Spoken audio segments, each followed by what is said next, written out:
La Crimée de Poutine, c'est fini. C'était bien temps que ça a duré, n'est-ce pas, Vladimir?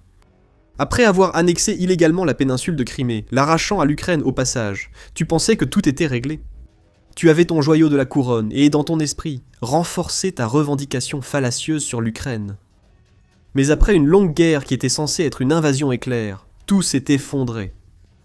La Crimée n'est plus le joyau de la couronne. L'Ukraine est en train de isoler toute la péninsule et elle se prépare à chasser la Russie de Crimée pour toujours. La stratégie est simple. Isoler, rendre inutile puis détruire. Les frappes à moyenne portée sont la clé de tout et nous allons expliquer comment et pourquoi l'Ukraine fait ce qu'elle fait en Crimée. Commençons par le pourquoi. Le 27 mai, le ministère de la Défense ukrainien a annoncé qu'il lançait officiellement son programme de blocus logistique. Environ 113 millions de dollars vont être consacrés à ce programme, l'argent étant acheminé, du moins dans la première phase, directement vers les unités qui mènent des frappes à moyenne portée contre la logistique russe, partout en Ukraine. En Crimée, les sirènes auraient retenti dans les bureaux du gouvernement fantoche installé par Vladimir Poutine sur la péninsule. Bien que la fin du mois de mai ait clairement montré l'intention de l'Ukraine, ses responsables savaient que la Crimée et les territoires environnants subissaient des frappes de plus en plus nombreuses contre tout, de la logistique aux cibles militaires à l'intérieur de la Crimée. Pour eux, le blocage logistique n'était pas nouveau. C'était la continuation et l'expansion d'une campagne qui causait déjà de gros problèmes.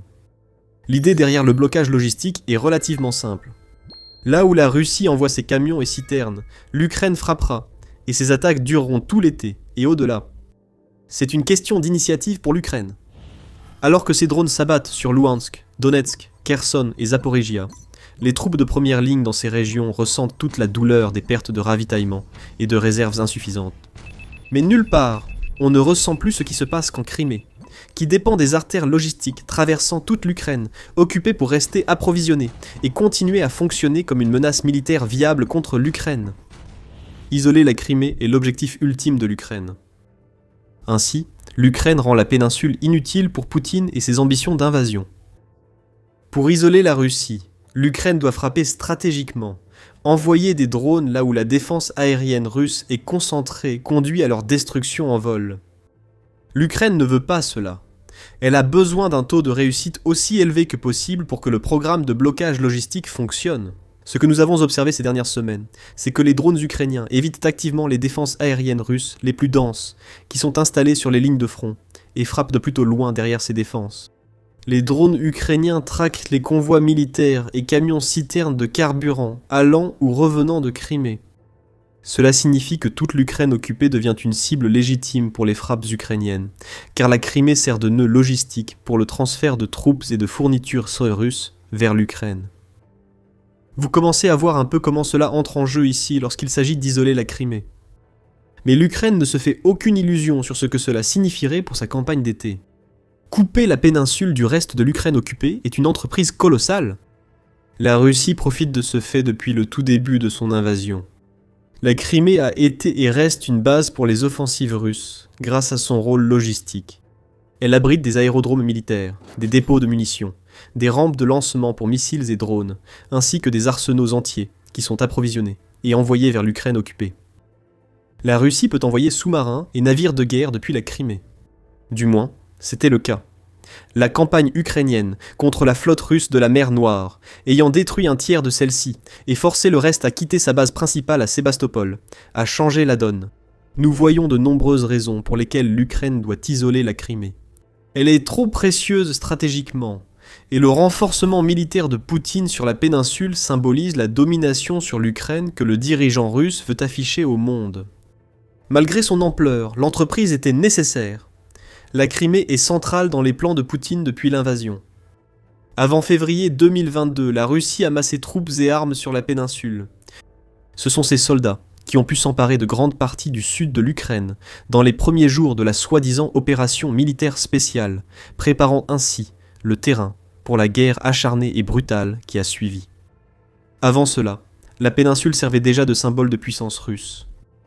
Ukraina rapporte qu'en 2019, le ministère des Affaires étrangères de l'Ukraine a révélé que la Russie avait rassemblé 12 systèmes de lance-roquettes multiples, 40 chars, 62 hélicoptères, 122 avions de combat, 162 unités d'artillerie lourde et 583 véhicules blindés en Crimée. Ce renforcement sur plusieurs années a fait de la Crimée un élément clé des actions actuelles de la Russie.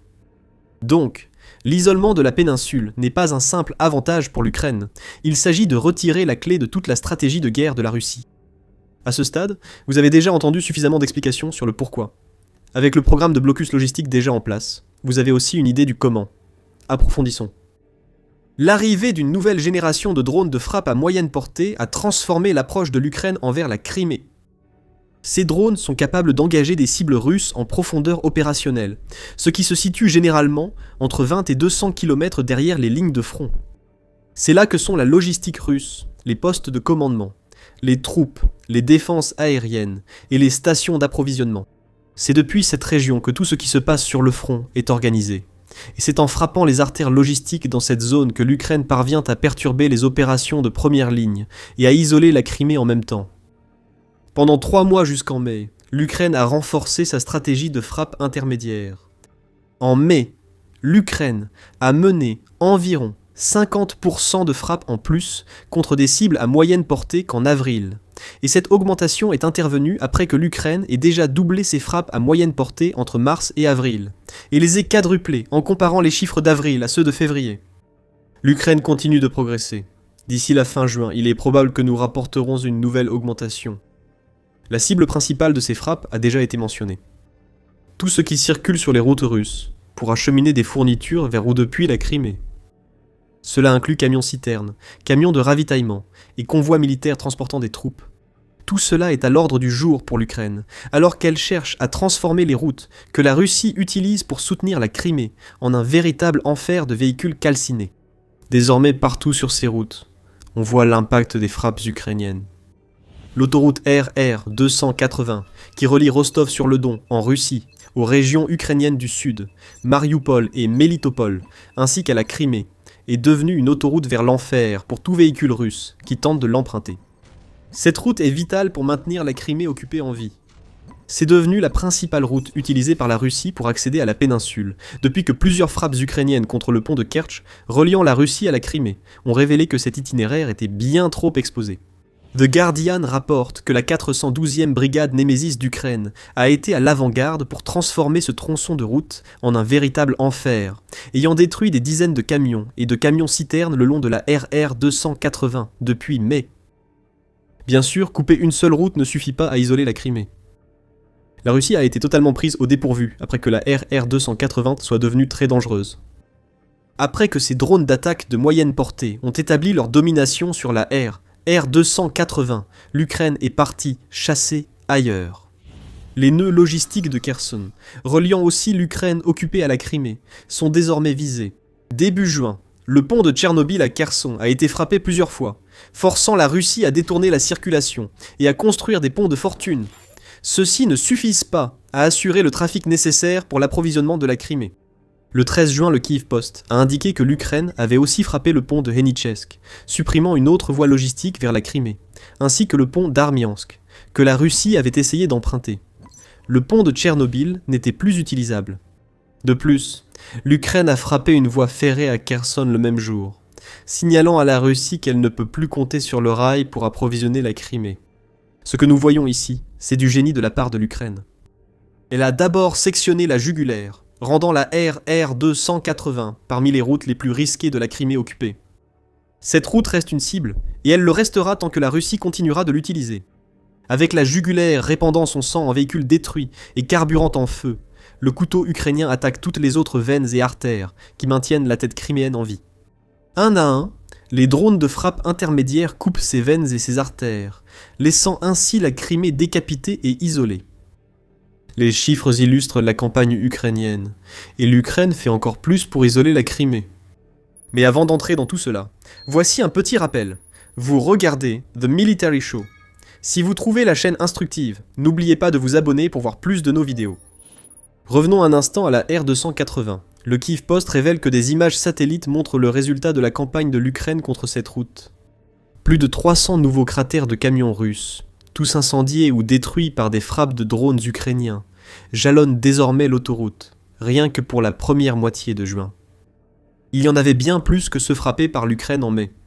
Et du 7 au 13 juin, les forces spéciales ukrainiennes se sont associées aux unités 475e, code 9.2 et première d'Avinci pour mener plus de 100 frappes et sorties contre les goulets d'étranglement du corridor terrestre situé au nord de la Crimée selon le média. De nouveaux drones géants rejoignent des modèles connus comme le Liuchi et le FPFP-1 pour infliger des dégâts. On chuchote qu'un drone top secret appelé Morrigan détruit des systèmes de défense aérienne et des cibles de soutien en Crimée pour ouvrir la voie aux autres drones ukrainiens. Ce que fait l'Ukraine ici, c'est rendre les routes menant vers et hors de la Crimée impraticables. Quand les camions ne circulent plus sur ces routes, la Russie a moins d'options pour approvisionner la péninsule. Ailleurs, les drones maritimes ukrainiens poursuivent la campagne navale qui a rendu la mer Noire négligeable pour la Russie, alors que l'Ukraine n'a presque pas de marine. United 24 Media rapporte que l'arsenal de drones navals de l'Ukraine empêche la libre circulation des navires autour de la Crimée, ce qui équivaut à une autre ligne d'approvisionnement coupée. Ces drones sont encore plus dangereux qu'ils ne l'étaient lorsqu'ils dévastèrent la flotte de la mer Noire. Désormais, ils sont devenus de véritables plateformes à part entière, selon le média. Certains servent à mener des attaques kamikazes directes, transportant des centaines de kilos d'explosifs. D'autres servent de plateforme de lancement pour drones aériens ukrainiens, qui décollent depuis les drones maritimes afin d'attaquer des cibles aériennes et des navires. L'attention navale de l'Ukraine s'est également étendue à la mer d'Azov, qui relie directement la côte est de la Crimée. Le 5 juin, la BBC a rapporté que l'Ukraine avait confirmé des frappes contre 5 navires dans la mer d'Azov et dans les eaux côtières autour des territoires occupés. L'Ukraine affirme que ces navires étaient impliqués dans le vol de ses céréales et le transfert de carburant et de cargaisons militaires. Il est donc évident que le programme de blocage logistique ne vise pas seulement les routes. La nourriture, le carburant et les fournitures qui arrivent en Crimée sont aussi interceptés. Si Poutine s'accroche à l'illusion que l'Ukraine pourrait ralentir et que la Crimée peut encore éviter l'isolement total, il doit vite y renoncer. L'Ukraine ne va pas ralentir, elle ne fait que commencer. Regardons la Crimée, a déclaré le porte-parole de la marine ukrainienne, Dmytro Pletnyuk, lors d'une interview le 14 juin, à la chaîne Freedom TV. Elle est entourée d'eau sur 3 côtés, et par conséquent, l'histoire des guerres précédentes menées sur ce territoire devrait suggérer à ceux qui l'ont occupé qu'elles se sont toutes terminées à peu près de la même manière, et toujours pas très bien, avec une retraite, avertit Pletnyuk. Et c'est tout l'enjeu. En isolant la Crimée, à la fois par la terre et par la mer, l'Ukraine rend le maintien de la péninsule intenable. Poutine lui-même a déclaré en mars que la Russie avait dépensé environ 15,5 milliards de dollars pour la Crimée depuis l'occupation de la péninsule. Et cela commence à ressembler à beaucoup d'argent jeté par les fenêtres. Dépenser davantage, indispensable alors que l'Ukraine accentue la pression sur la Crimée, est une décision difficile pour Poutine, mais nécessaire s'il veut garder la péninsule. Cela signifiera simplement plus d'argent gaspillé pour la Crimée, alors que la Russie fait face à la récession et à la guerre. Des dépenses que, selon la nouvelle voix de l'Ukraine, sont si élevées qu'elles pourraient à elles seules dépasser l'ensemble du budget russe de 2026 de 28 milliards de dollars. Platonchuk affirme que des mois de travail acharné commencent à porter leurs fruits pour l'Ukraine. Ce que nous voyons maintenant n'est pas le résultat d'une seule journée de travail. C'est un effort systématique qui est en cours depuis longtemps, et nous pouvons réellement dire que nous voyons maintenant les fruits de ce travail, a-t-il déclaré à Freedom. La Crimée n'est plus le symbole de la domination russe que Poutine a longtemps brandi. Ce n'est sûrement pas le point d'appui sur lequel pivote la guerre russe. La Crimée est devenue une péninsule isolée, entourée par la guerre. Et ce sont les Russes, tant en Crimée que sur les lignes de front, qui en ressentent la douleur. L'effort de l'Ukraine pour isoler la Crimée provoque d'importantes pénuries de carburant sur la péninsule. Début juin, les autorités fantoches en Crimée avaient déjà imposé des restrictions sur le carburant. Des coupons de rationnement ont été distribués et des responsables placés dans les stations-service pour empêcher que chacun prenne plus que sa part. Le carburant était vendu avec une limite de 20 à 30 litres par personne, et cela avec la condition que tous les véhicules civils passent après les véhicules militaires russes et les services publics, comme les voitures de police et les ambulances. Le rationnement n'a pas fonctionné. Au 12 juin, l'Indépendant rapportait que les stations-service de Crimée étaient à court de carburant, ce qui entraînait d'énormes files d'attente et la pire crise du carburant que la péninsule ait connue depuis que la Russie a illégalement occupé le territoire. Pour aggraver le problème, une pénurie alimentaire se profile. RBC Ukraine signale que les rayons vides se multiplient dans les supermarchés. Les produits de base comme les céréales, le sucre, la farine et les pâtes sont en très forte pénurie, et la combinaison des frappes logistiques de l'Ukraine et du maintien d'une forte présence militaire russe en Crimée ne fait qu'aggraver la situation. Rien de tout cela n'est accidentel. L'Ukraine affame la Crimée en carburant et en nourriture. En plus d'isoler la Crimée en tant qu'atout stratégique, l'Ukraine s'assure que les occupants russes vivant sur la péninsule sachent que la raison pour laquelle ils font face à ces problèmes, c'est Poutine et son invasion. Militairement, la Crimée est désormais moins utile à la Russie qu'elle ne l'a été depuis l'annexion illégale de 2014. Ce qui était l'un des plus grands atouts de la Russie lors des débuts de l'invasion de Poutine est désormais une grande faiblesse. Les soldats de première ligne dans les territoires occupés, qui comptaient sur l'arrivée de ravitaillements et de soutien depuis la Crimée, sont désormais forcés de lancer des assauts avant que quoi que ce soit n'arrive pour les aider. Le résultat est inévitable, des attaques plus faibles et plus de morts au front. Nous le constatons directement à Kherson et Zaporizhia, rapportent les médias United 24, car la Crimée sert depuis longtemps de base pour les assauts dans ces régions. La pression sur les défenses ukrainiennes baisse, et des brèches se forment sur tout le front. L'Ukraine a déjà mené une stratégie de contre-attaque ciblée en 2026 qui, selon Reuters, lui a permis de reprendre plus de 600 km² de territoire à la Russie au 8 juin. D'autres contre-attaques pourraient suivre à mesure que la Crimée devient moins un facteur, ce qui rapproche les forces ukrainiennes de la péninsule et permet encore plus d'attaques contre la logistique criméenne. L'un alimente l'autre, et la Russie s'en trouve affamée. En rendant la Crimée plus risquée comme base de lancement, l'Ukraine complique l'utilisation de ce point de départ par la Russie pour ses missiles et drones contre elle. La Crimée n'est pas encore inutile à cet égard.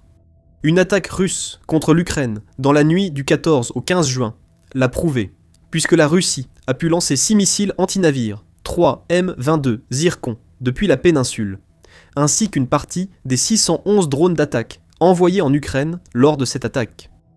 Mais avec les systèmes de défense aérienne qui sont détruits et les ressources qui sont consacrées à tenter d'empêcher les frappes logistiques ukrainiennes, il devient de plus en plus risqué pour la Russie d'effectuer des tirs depuis le territoire criméen.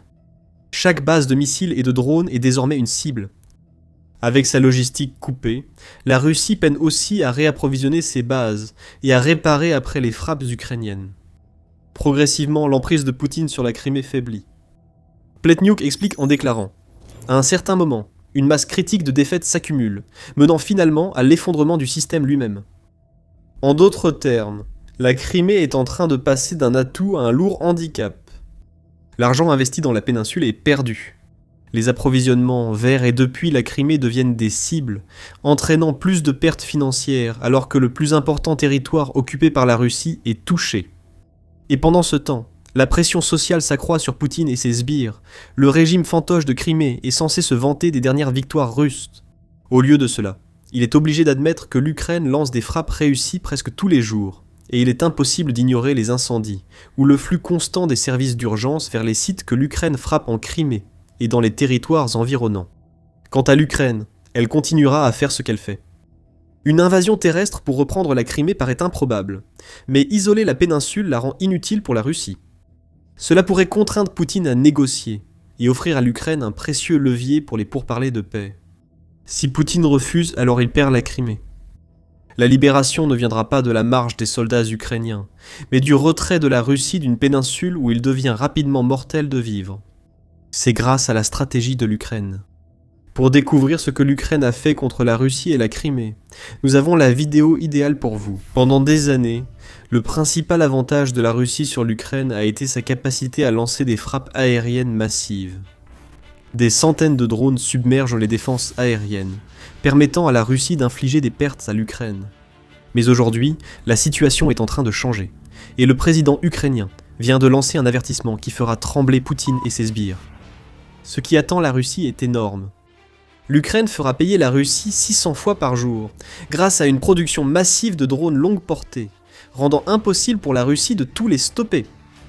Après une conférence de presse avec les dirigeants baltes et nord-européens, Volodymyr Zelensky a lancé son avertissement glaçant. L'Ukraine a un plan et l'objectif de ce plan est simple. Atteindre une capacité de production de 600 drones et missiles à longue portée par jour. Zelensky a expliqué pourquoi ce chiffre est si important. La Russie sait qu'avec 600 drones et missiles, elle sentira cette guerre comme nous, a déclaré le président ukrainien. L'idée ici est d'atteindre la parité, d'enlever le seul avantage que la Russie détient encore sur l'Ukraine, ce que Zelensky exprime en termes mathématiques simples. La Russie nous attaque principalement avec 750 drones, et entre 35 et 100 missiles par jour. Nous répondons. Bien sûr, nous n'avons pas encore un volume comparable, mais nous en utilisons entre 300 et 350. Lorsque nous augmenterons le financement, nous aurons un volume comparable pour leur répondre, a ajouté Zelensky. Les frappes russes ciblent tout, civil ou militaire, sans distinction. Les frappes ukrainiennes sont plus précises, et donc plus efficaces contre la machine de guerre russe. Si l'Ukraine allie ampleur et précision, la Russie sera en difficulté. Des essaims de drones inédits arrivent, et Zelensky a raison. L'Ukraine doit affronter la Russie là où ses effectifs comptent. Mensonge.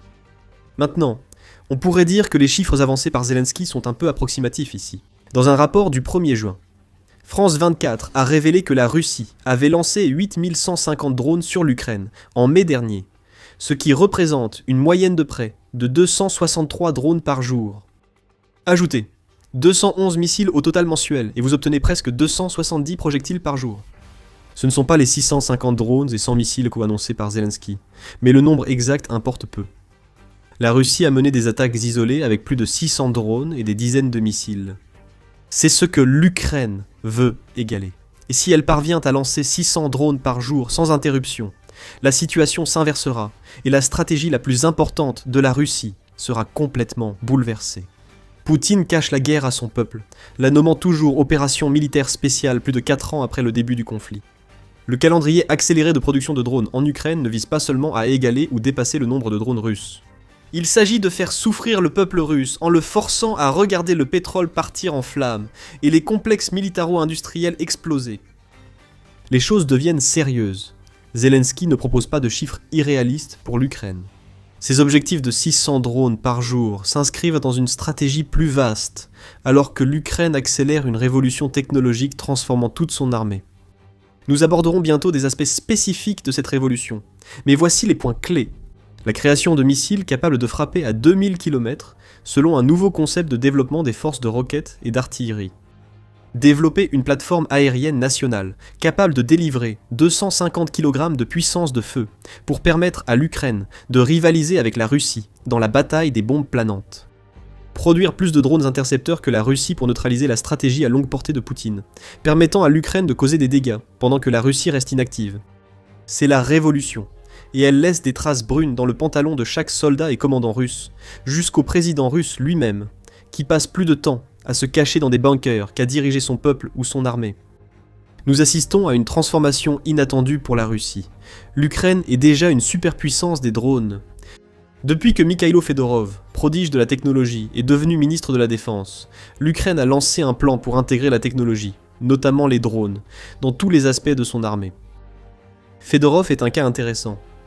Avant l'invasion de Poutine, le ministre de la Défense ukrainien était entré en politique à 28 ans et était vite devenu premier vice-premier ministre et ministre de la transformation numérique. Avant la guerre, Fedorov prônait déjà la numérisation du gouvernement ukrainien pour entrer dans le XXIe siècle. Puis les soldats russes sont arrivés. Une guerre atroce a éclaté, et Fedorov s'est tourné vers la technologie pour développer une structure militaire permettant à une nation bien plus petite de résister au flot de soldats et de missiles russes. Lorsqu'il est devenu ministre de la Défense début 2026, Fedorov a exposé ses intentions. Un changement profond est nécessaire. Nous voulons transformer le système, réformer l'armée, améliorer l'infrastructure du front, éliminer mensonges et corruption, et instaurer une nouvelle culture de leadership pour récompenser les résultats et offrir des opportunités d'avancement, a déclaré Fedorov. Son message était clair. L'Ukraine avait bien réussi à se défendre contre la Russie pendant 4 ans, mais en 2026, le moment était venu d'opérer un changement qui permettrait à l'Ukraine de prendre l'initiative et d'expulser la Russie de son territoire pour toujours. Développer 600 drones et missiles longue portée par jour n'est qu'un aspect de la révolution Fedorov.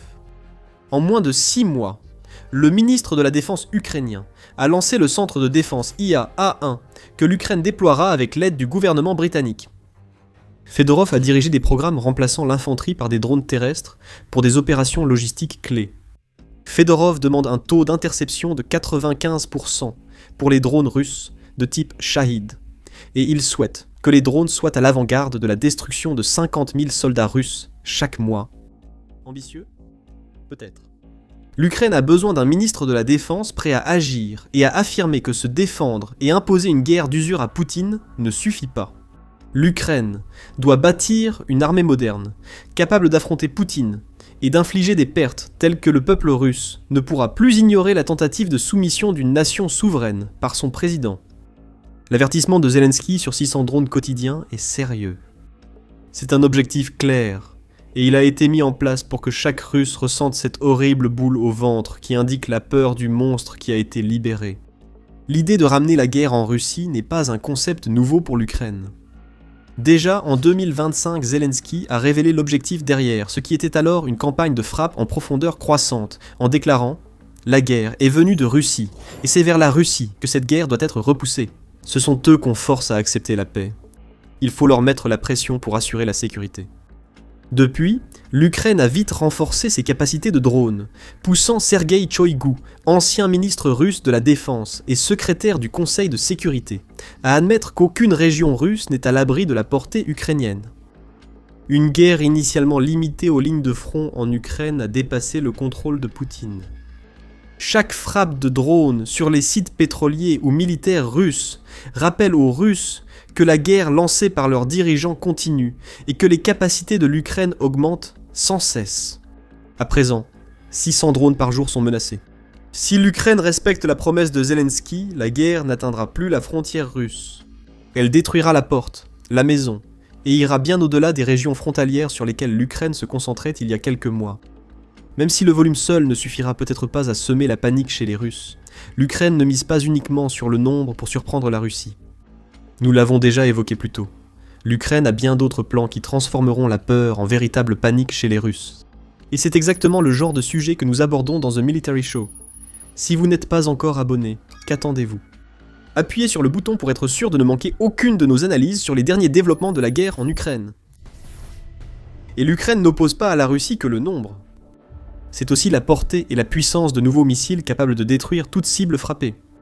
Le 9 juin, le jour même où Zelensky a alerté sur les 600 drones, l'Ukraine a présenté un nouveau plan à long terme pour le département des forces de roquettes et d'artillerie. C'est l'unité ukrainienne, chargée du développement et de l'utilisation des missiles et de l'artillerie locaux, et elle sera modernisée avec le reste de l'armée. Selon Alexandre Syrsky, chef des forces armées ukrainiennes, ce département vise à éliminer tous les systèmes soviétiques que l'Ukraine utilise pour les frappes en profondeur sans drone. Ces anciens systèmes, vestiges de l'invasion russe en Ukraine, seront remplacés par des capacités permettant à l'Ukraine de frapper des cibles russes jusqu'à 2000 km. L'Ukraine peut déjà le faire avec des drones, mais il s'agit ici de quelque chose de différent. C'est une escalade de la doctrine de frappe en profondeur avec des missiles capables de bien plus que d'endommager des drones. Ce plan vise à renforcer l'industrie de défense ukrainienne et à diriger plus de puissance vers les cibles russes. United 24 indique que Syrsky veut réduire la dépendance de l'Ukraine aux armes et munitions occidentales. C'est intelligent. En 2025, l'Ukraine a dû affronter une interdiction discrète d'utiliser les missiles ATACMS américains sur le territoire russe pendant plusieurs mois, en plus de gérer une relation difficile avec les États-Unis, qui a entraîné la suspension de l'aide et du partage de renseignements à l'Ukraine. Ajoutez à cela les problèmes de stock causés par l'opération Epic Fury en Iran, et le plan de l'Ukraine devient clair. Elle ne peut pas tout attendre de l'Occident, surtout avec tout ce chaos qui échappe au contrôle de l'Ukraine, donc elle va produire localement ce dont elle a besoin. Sur les lignes de front, le nouveau plan de roquettes de l'Ukraine prévoit que les systèmes soviétiques, qui ne peuvent plus être réparés, seront progressivement retirés et remplacés par des alternatives ukrainiennes. Les systèmes occidentaux continueront d'assurer la performance de l'artillerie ukrainienne, mais on ne comptera plus sur eux. À la place, ils seront considérés comme un atout supplémentaire aux côtés des systèmes fabriqués en Ukraine. La principale nouvelle, source d'inquiétude pour les Russes en Russie, est que l'Ukraine prévoit de produire en série des missiles de croisière et balistiques pouvant atteindre des cibles jusqu'à 2000 km. Nouveau missile, portée supérieure, 600 drones quotidiens. Quel est le résultat ? Une stratégie clé des Russes se retourne contre Poutine. Toutefois, Les objectifs de l'Ukraine, avec ses forces de roquettes et d'artillerie, ne peuvent être atteints rapidement. Une feuille de route est en place, définissant le chemin que l'Ukraine va suivre jusqu'en 2030 pour moderniser son artillerie et ses missiles. L'Ukraine est bien placée pour développer les missiles et l'artillerie nécessaires contre la Russie. L'Ukraine a probablement utilisé la plus grande variété de missiles et d'artillerie occidentaux et soviétiques parmi les armées modernes en combat. L'Ukraine connaît les points forts de chaque système qu'elle a utilisé elle-même. Elle en connaît aussi les faiblesses. On peut garantir que les armes issues de la transformation des forces de roquettes et d'artillerie ukrainiennes seront parmi les plus efficaces contre la menace russe. Bien sûr, tout ce discours sur l'atteinte de la parité avec la Russie sur le volet longue portée de la guerre en Ukraine indique que les missiles et drones russes restent toujours de véritables menaces pour l'Ukraine. Fyodorov l'a lui-même souligné. C'est pourquoi il veut que l'Ukraine atteigne le point où elle interceptera 95% des projectiles que la Russie lance contre elle. L'Ukraine est déjà bien avancée vers l'atteinte de ces chiffres, puisque son réseau de défense aérienne a réussi à intercepter 91,73% des drones lancés par la Russie, ainsi que 53% des missiles de Poutine, pour un taux global d'interception de 90,75% en mai. Mais il reste encore du travail à faire, et selon le fondateur de la société américaine de technologie de défense Anduril Industries, Palmer Luckey, l'Ukraine a augmenté sa production d'intercepteurs de drones, au point d'en fabriquer des dizaines de milliers chaque mois. Cela ne concerne que la production nationale. L'Ukraine ne se concentre donc pas uniquement sur les drones d'attaque quand il s'agit de monter en puissance. Sur le front de l'interception, l'Ukraine construit suffisamment de drones intercepteurs pour s'assurer de pouvoir en déployer plusieurs pour chaque drone Shahed que la Russie lance contre elle.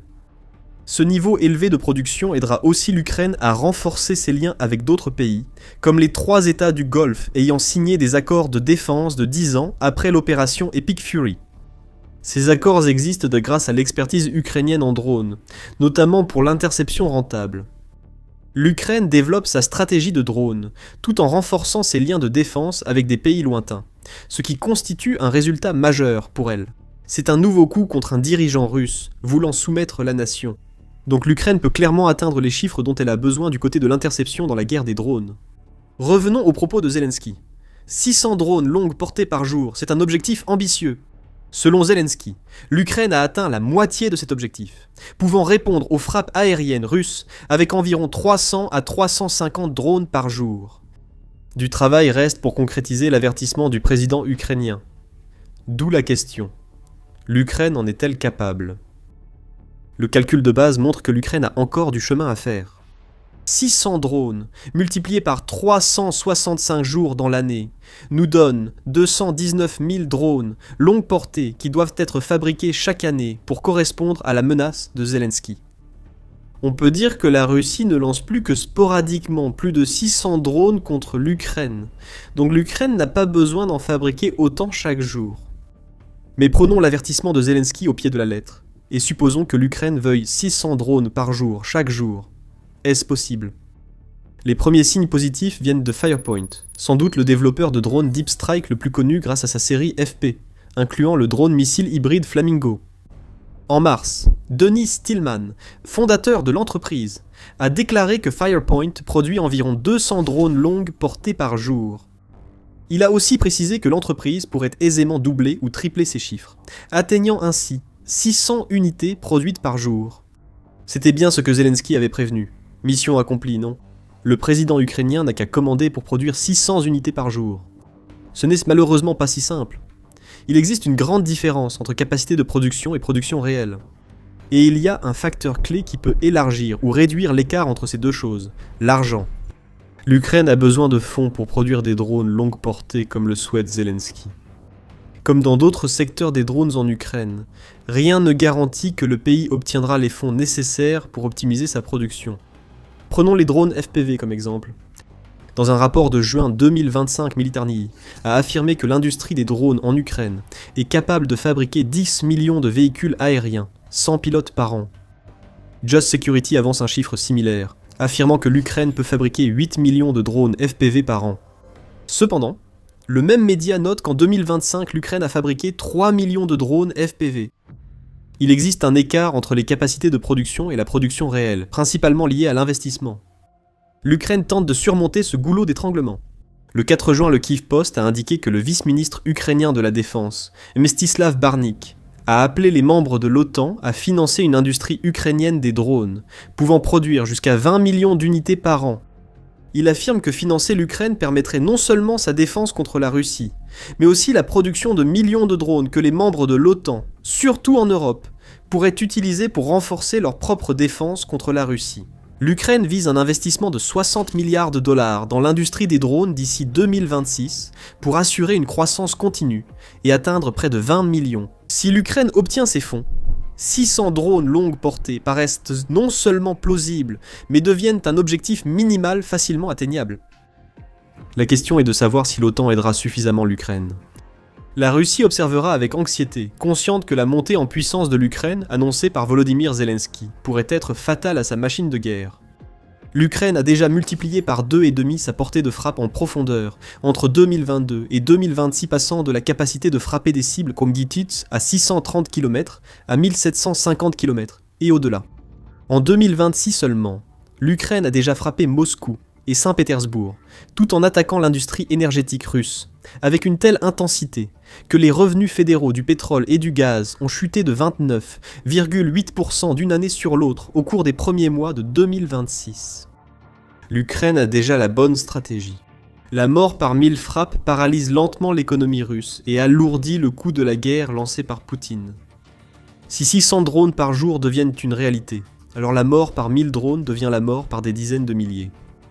La Russie ne survivra pas si son pétrole brûle, son complexe militaro-industriel est détruit, et l'Ukraine frappe des nœuds logistiques à des milliers de kilomètres. C'est l'objectif de l'Ukraine. C'est un plan qui fait que la Russie en a la trouille, mais il faut de l'argent pour fabriquer 600 drones par jour, ainsi que pour tout le reste que fait l'Ukraine. Les alliés de l'Ukraine doivent se mobiliser à nouveau. Leur décision aura un impact majeur sur l'évolution de la guerre. Mais même actuellement, la Russie peine à faire face aux frappes en profondeur de l'Ukraine. La Russie ne parvient pas à stopper les drones ukrainiens. Présenter un plan pour mettre fin à la guerre en Ukraine. C'est la demande qu'un membre du Parlement russe a lancée directement à Vladimir Poutine, et le président russe est ébranlé. Son Parlement ne devrait pas dire cela. Ces gens savent qu'ils doivent courber l'échine et faire allégeance. Interdit ou non, cela vient d'être dit. La guerre a duré trop longtemps. La Russie est au bord de l'effondrement, et c'est entièrement la faute de Poutine. Poutine est furieux. Mais il accepte aussi qu'il vient de recevoir une dose brutale de réalité de la part du seul endroit censé soutenir son récit. Dans des déclarations qui ont secoué le Parlement russe, et provoqué des ondes de choc jusqu'au cœur même du Kremlin, Vyacheslav Markaïev a infligé une réplique cinglante au récit que Poutine façonne depuis le début de son invasion de l'Ukraine. Député de la Douma d'État et membre du Parti communiste russe, l'un des rares à tenter de s'opposer à Poutine dans la Russie d'aujourd'hui, Markaïev a prononcé une longue tirade accusant Poutine d'un manque d'efficacité dans sa direction. Et il a ensuite énuméré une liste de raisons pour lesquelles il affirme que sa déclaration est exacte à 100%. Des vagues de corruption qui traversent toute la Russie, une oligarchie soutenue par les politiques de Poutine. Et le plus accablant de tout, la destruction de ce que Markaïev appelle le segment le plus actif et le plus capable de se reproduire de la population. Tout repose désormais sur les épaules de Poutine. Le message est clair. Poutine a sacrifié toute une génération de Russes dans son bain de sang en Ukraine, et il est grand temps qu'il rende des comptes. Le temps des illusions est révolu. Le pays est au bord de l'explosion sociale, et la responsabilité de cela retombera entièrement sur le pouvoir en place, a déclaré Markaïev en critiquant vivement Poutine devant l'ensemble du Parlement russe. Il a ajouté « Si la situation persiste, les troubles sociaux et le chaos deviendront de plus en plus probables. L'Occident s'en servira inévitablement pour détruire les derniers vestiges de l'État russe, a déclaré Markaïev dans son dernier message aux dirigeants russes. Ce qui frappe dans ces commentaires, c'est leur effronterie. Ce n'est pas un responsable politique qui tient des propos vagues en insinuant que Poutine s'est entouré des mauvaises personnes et devrait peut-être changer de cap. C'est un avertissement lancé depuis le Parlement russe directement au sommet du pouvoir, et il dit que Poutine est un dirigeant en échec qui va être remis à sa place sans tarder. C'est ici que la situation se complique pour Poutine. Ce n'est pas simplement un député isolé qui part à l'attaque. Markaïev incarne une source croissante de colère en Russie qui ne se limite pas aux autres membres du clan pro-Kremlin de Poutine, mais touche aussi les personnes mêmes sur lesquelles Poutine compte pour accepter de mourir pour sa sanglante campagne en Ukraine. Markaïev n'était que la dernière personnalité en vue en Russie à en vouloir au président du pays. À la mi-mai, Renat Soulimanov, un autre député de la Douma d'État issu du Parti communiste russe, a expliqué dans une interview qu'il pensait que l'opération militaire spéciale avait un effet désastreux sur la Russie. L'élu a affirmé que l'économie russe ne tiendrait pas face à une guerre prolongée en Ukraine, notant que les dépenses militaires dépassent désormais plus de 40% du budget russe et que les biens militaires n'ont aucune valeur pour les consommateurs. Adopter un budget avec moins de dépenses militaires est assez simple. Mais que deviendront les employés de l'industrie de la défense ? Soulimanov a demandé où sont les emplois, les salaires décents et l'adaptation sociale pour le million de personnes qui quitteront l'armée pour la vie civile. Et il n'a pas tort. Poutine semble avoir aussi peu de plans pour l'après-Ukraine que pour ce que la Russie essaie de faire actuellement en Ukraine. Un autre homme politique a publiquement critiqué le dirigeant russe. Ce sont donc des membres du Parti communiste russe. Ils gagnent en courage, mais restent un parti d'opposition à Poutine. Il est donc normal qu'ils tiennent ce discours à la Douma d'État. Peut-être, à condition d'oublier la tendance de Poutine à faire en sorte que ceux qui s'opposent à lui finissent d'une manière ou d'une autre dans les goulags ou en tombant de fenêtres ouvertes. Mais pour enfoncer le clou, il n'y a pas que les opposants politiques qui critiquent Poutine. Une autre personnalité en vue qui appelle à la fin du règne de Poutine est Ilya Remezlov. Pendant la majeure partie de la guerre, il a été autant un lèche-bot de Poutine que n'importe qui, puisqu'il a passé des années à s'en prendre aux critiques du régime de Poutine et à mener des campagnes de diffamation contre les journalistes qui osaient exposer les échecs de Poutine. Aujourd'hui, Remezlov a tourné le dos à Poutine. Il est passé de pro-Kremlin à vouloir brûler Poutine, puisqu'il a publié un message sur Telegram à ses 90 000 abonnés, expliquant les raisons pour lesquelles il ne soutient plus le président, qu'il a affirmé aimer pendant tant d'années. On retrouve le même raisonnement. Commandement militaire médiocre, génération de Russes morts pour une guerre perdue, effondrement de l'économie russe. Poutine est un dirigeant illégitime, a écrit Remezlo dans son article, et il devrait démissionner et être jugé comme criminel de guerre. Ne vous y trompez pas, ses détracteurs sont des rats, et ils font ce que font les rats, c'est-à-dire qu'ils fuient le navire en train de couler lorsqu'ils voient qu'il est sur le point de sombrer. C'est ce qu'est Poutine en ce moment, un navire qui a été pulvérisé en pleine mer. Ceux qui le soutenaient autrefois fuient.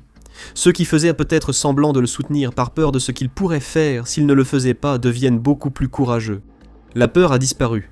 Le message se diffuse. La Russie frôle l'effondrement total de la société. Tout cela à cause de Poutine. Poutine peut être furieux de ce que ses politiciens et anciens proches disent de lui, mais il sera terrifié par le fait que leurs paroles semblent trouver un écho auprès de la population russe. S'il ne s'agissait que de quelques personnalités éminentes qui critiquaient Poutine, le dirigeant russe ne serait pas trop inquiet. Il y a beaucoup de fenêtres ouvertes en Russie, et plus qu'assez d'occasions pour que certaines personnes fassent des chutes dangereuses. Mais le véritable problème de Poutine, c'est qu'il y a un courant de colère parmi la population russe qui accompagne toute cette fureur proférée par les parlementaires. Jetons un œil au sondage. Attendez, on ne peut pas. Pourquoi ? Selon le Télégraphe, le Centre russe de recherche sur l'opinion publique, VCIM, institut de sondage étatique, ne publiera plus les indices de confiance envers Poutine auparavant accessibles au public.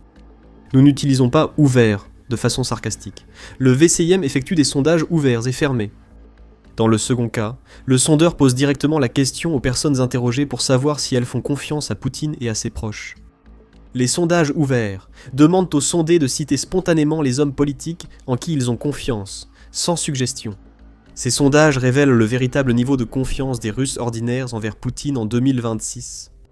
En mars dernier, plus de 70% des personnes interrogées dans des sondages fermés sur Poutine déclaraient de faire confiance aux dirigeants russes.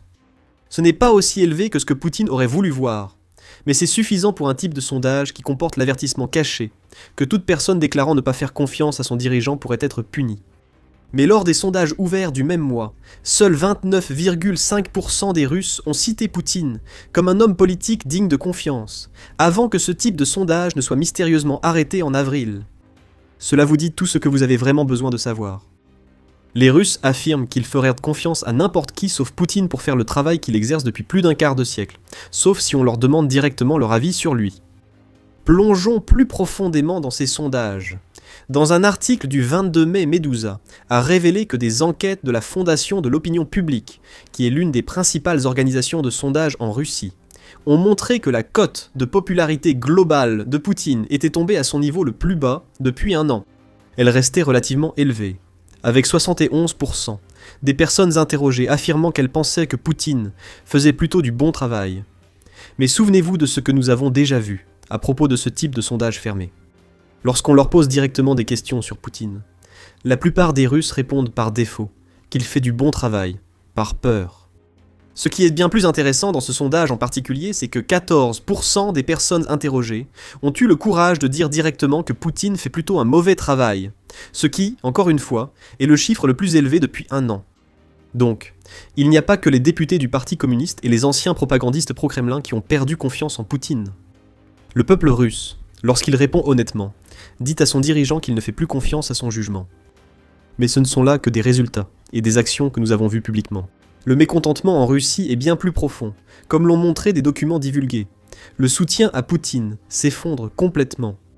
Cela change tout pour le dirigeant russe. Petite parenthèse, ici, c'est The Military Show, et c'est pour des rapports comme celui-ci que nous faisons des vidéos. Nous montrons la réalité de la guerre en Ukraine, au-delà des gros titres. Si vous appréciez, abonnez-vous et soutenez la chaîne. Après la violente diatribe de Markaev contre son dirigeant, le président ukrainien Zelensky a révélé que les renseignements ukrainiens avaient intercepté des documents russes classifiés venant du Kremlin. Zelensky a révélé que ces documents ne sont pas favorables aux dirigeants russes. Les soi-disant indicateurs prévisionnels du mécontentement des Russes envers Poutine continueront de croître régulièrement, a déclaré Zelensky, ajoutant qu'il a déjà commencé à s'habituer à l'idée que la montée du mécontentement ne peut pas être arrêtée. Cet indicateur ne se stabilisera pas avant septembre, lors des élections parlementaires en Russie. Les chiffres sont très mauvais pour Vladimir Poutine.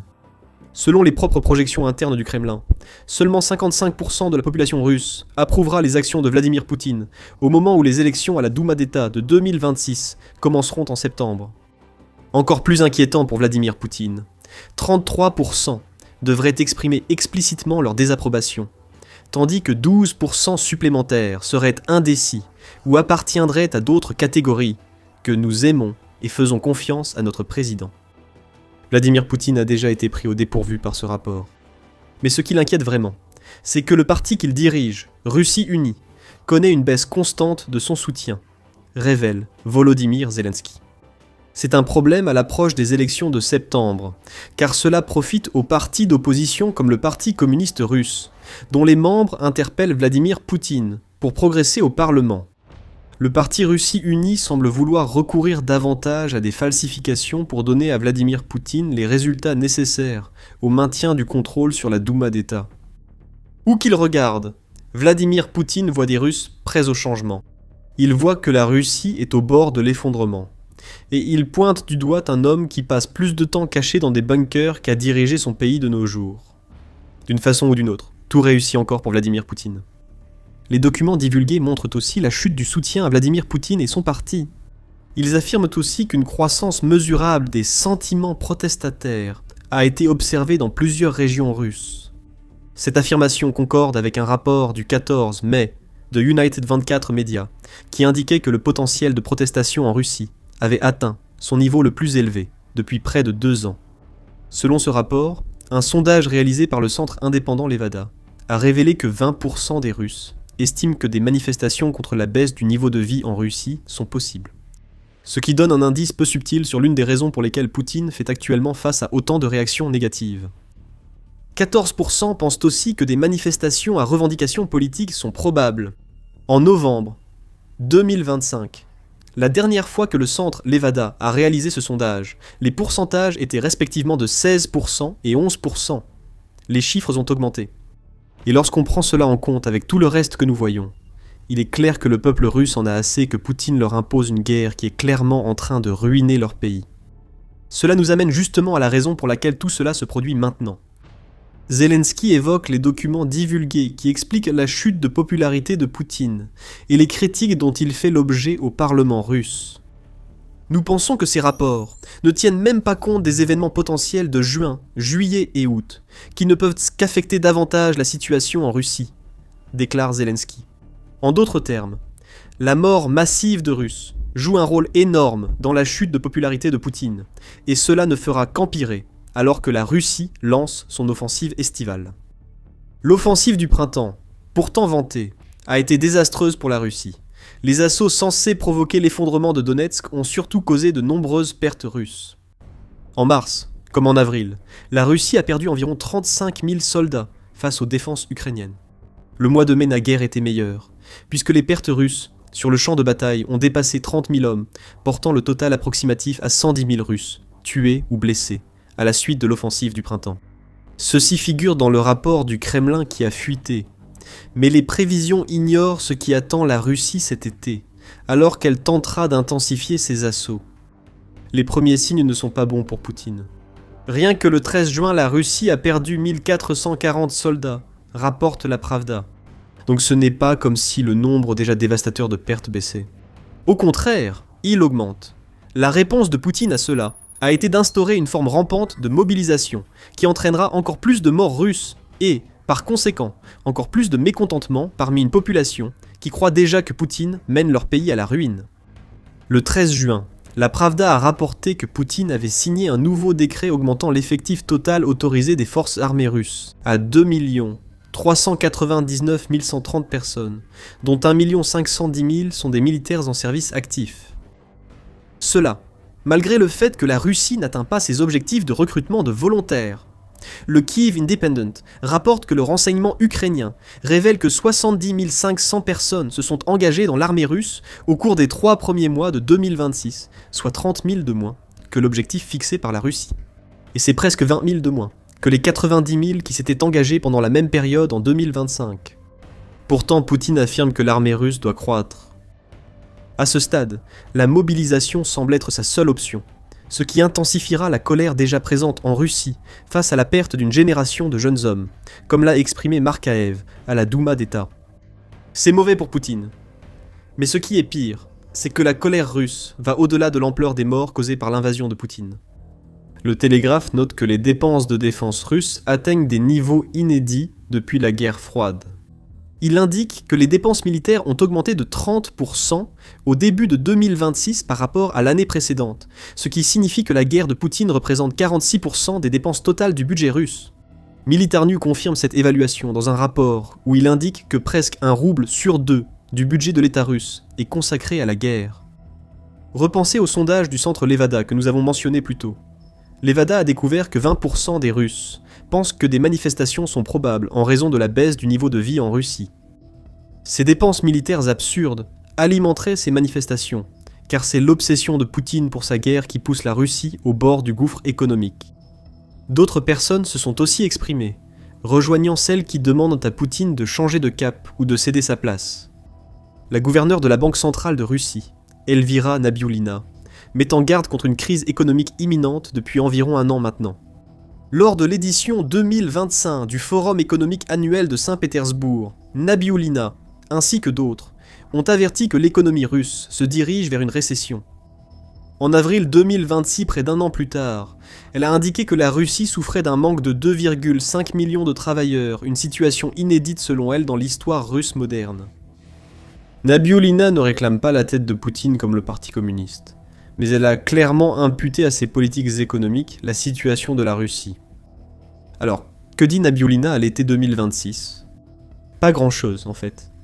Nabiullina n'était pas présente à la version 2026 du forum où elle avait lancé son avertissement de récession 1 an plus tôt, et elle n'a pratiquement pas été vue ces dernières semaines. Elle a aussi manqué une réunion sur les taux d'intérêt avec Poutine et ses ministres début juin. Le Kremlin dit qu'elle est en arrêt maladie. C'est la Russie, et Nabiullina a signalé une crise économique que Poutine ne veut pas voir révélée. Est-elle en arrêt maladie ou exclut des réunions décisionnelles où son avis est essentiel ? Alors qu'il voit son pays s'effondrer et que sa popularité ainsi que la confiance qu'on lui accorde s'effondrent, Poutine essaie de cacher l'état de la Russie à son peuple. Mais il doit faire face à la réalité. Comme l'a rapporté l'UNN le 11 juin, une étude a révélé que les réserves financières de la Russie sont presque épuisées.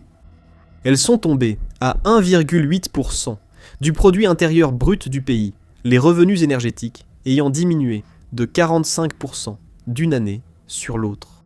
Les pénuries de main-d'œuvre signalées par Naboulina montrent que l'économie russe a atteint ses limites de production, principalement orientée vers la guerre plutôt que vers la population.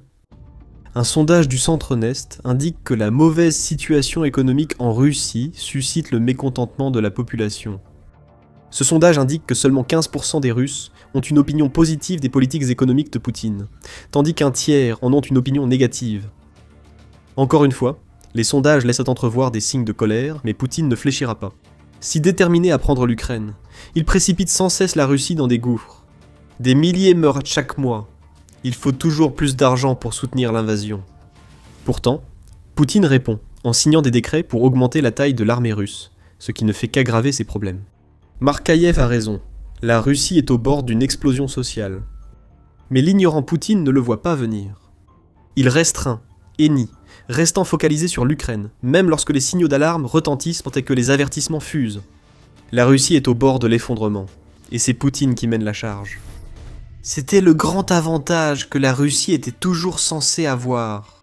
Une main-d'œuvre presque inépuisable allait paralyser l'Ukraine.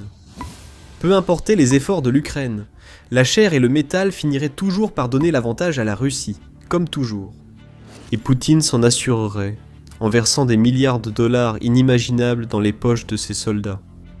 Mais quelque chose d'important s'est brisé dans l'armée russe. L'argent ne fonctionne plus, car de potentiels soldats russes tournent massivement le dos à Poutine. Le dernier avantage de la Russie a disparu.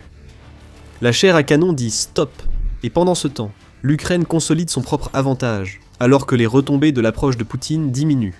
C'est l'effondrement de la guerre de Poutine en temps réel. Et tout cela aurait dû être différent. Lors de l'invasion de l'Ukraine, Poutine pensait que la Russie disposait de tout pour anéantir ce pays plus petit. Même après l'échec de l'opération militaire spéciale et la transformation d'une conquête rapide en guerre, Poutine serait resté confiant. Pourquoi ne le serait-il pas ? Les statistiques démographiques et la tradition guerrière russe jouaient en sa faveur. Les chiffres disaient tout ce que Poutine avait besoin de savoir. L'Ukraine compte une population d'environ 40 millions d'habitants. La Russie en a plus de 143 millions.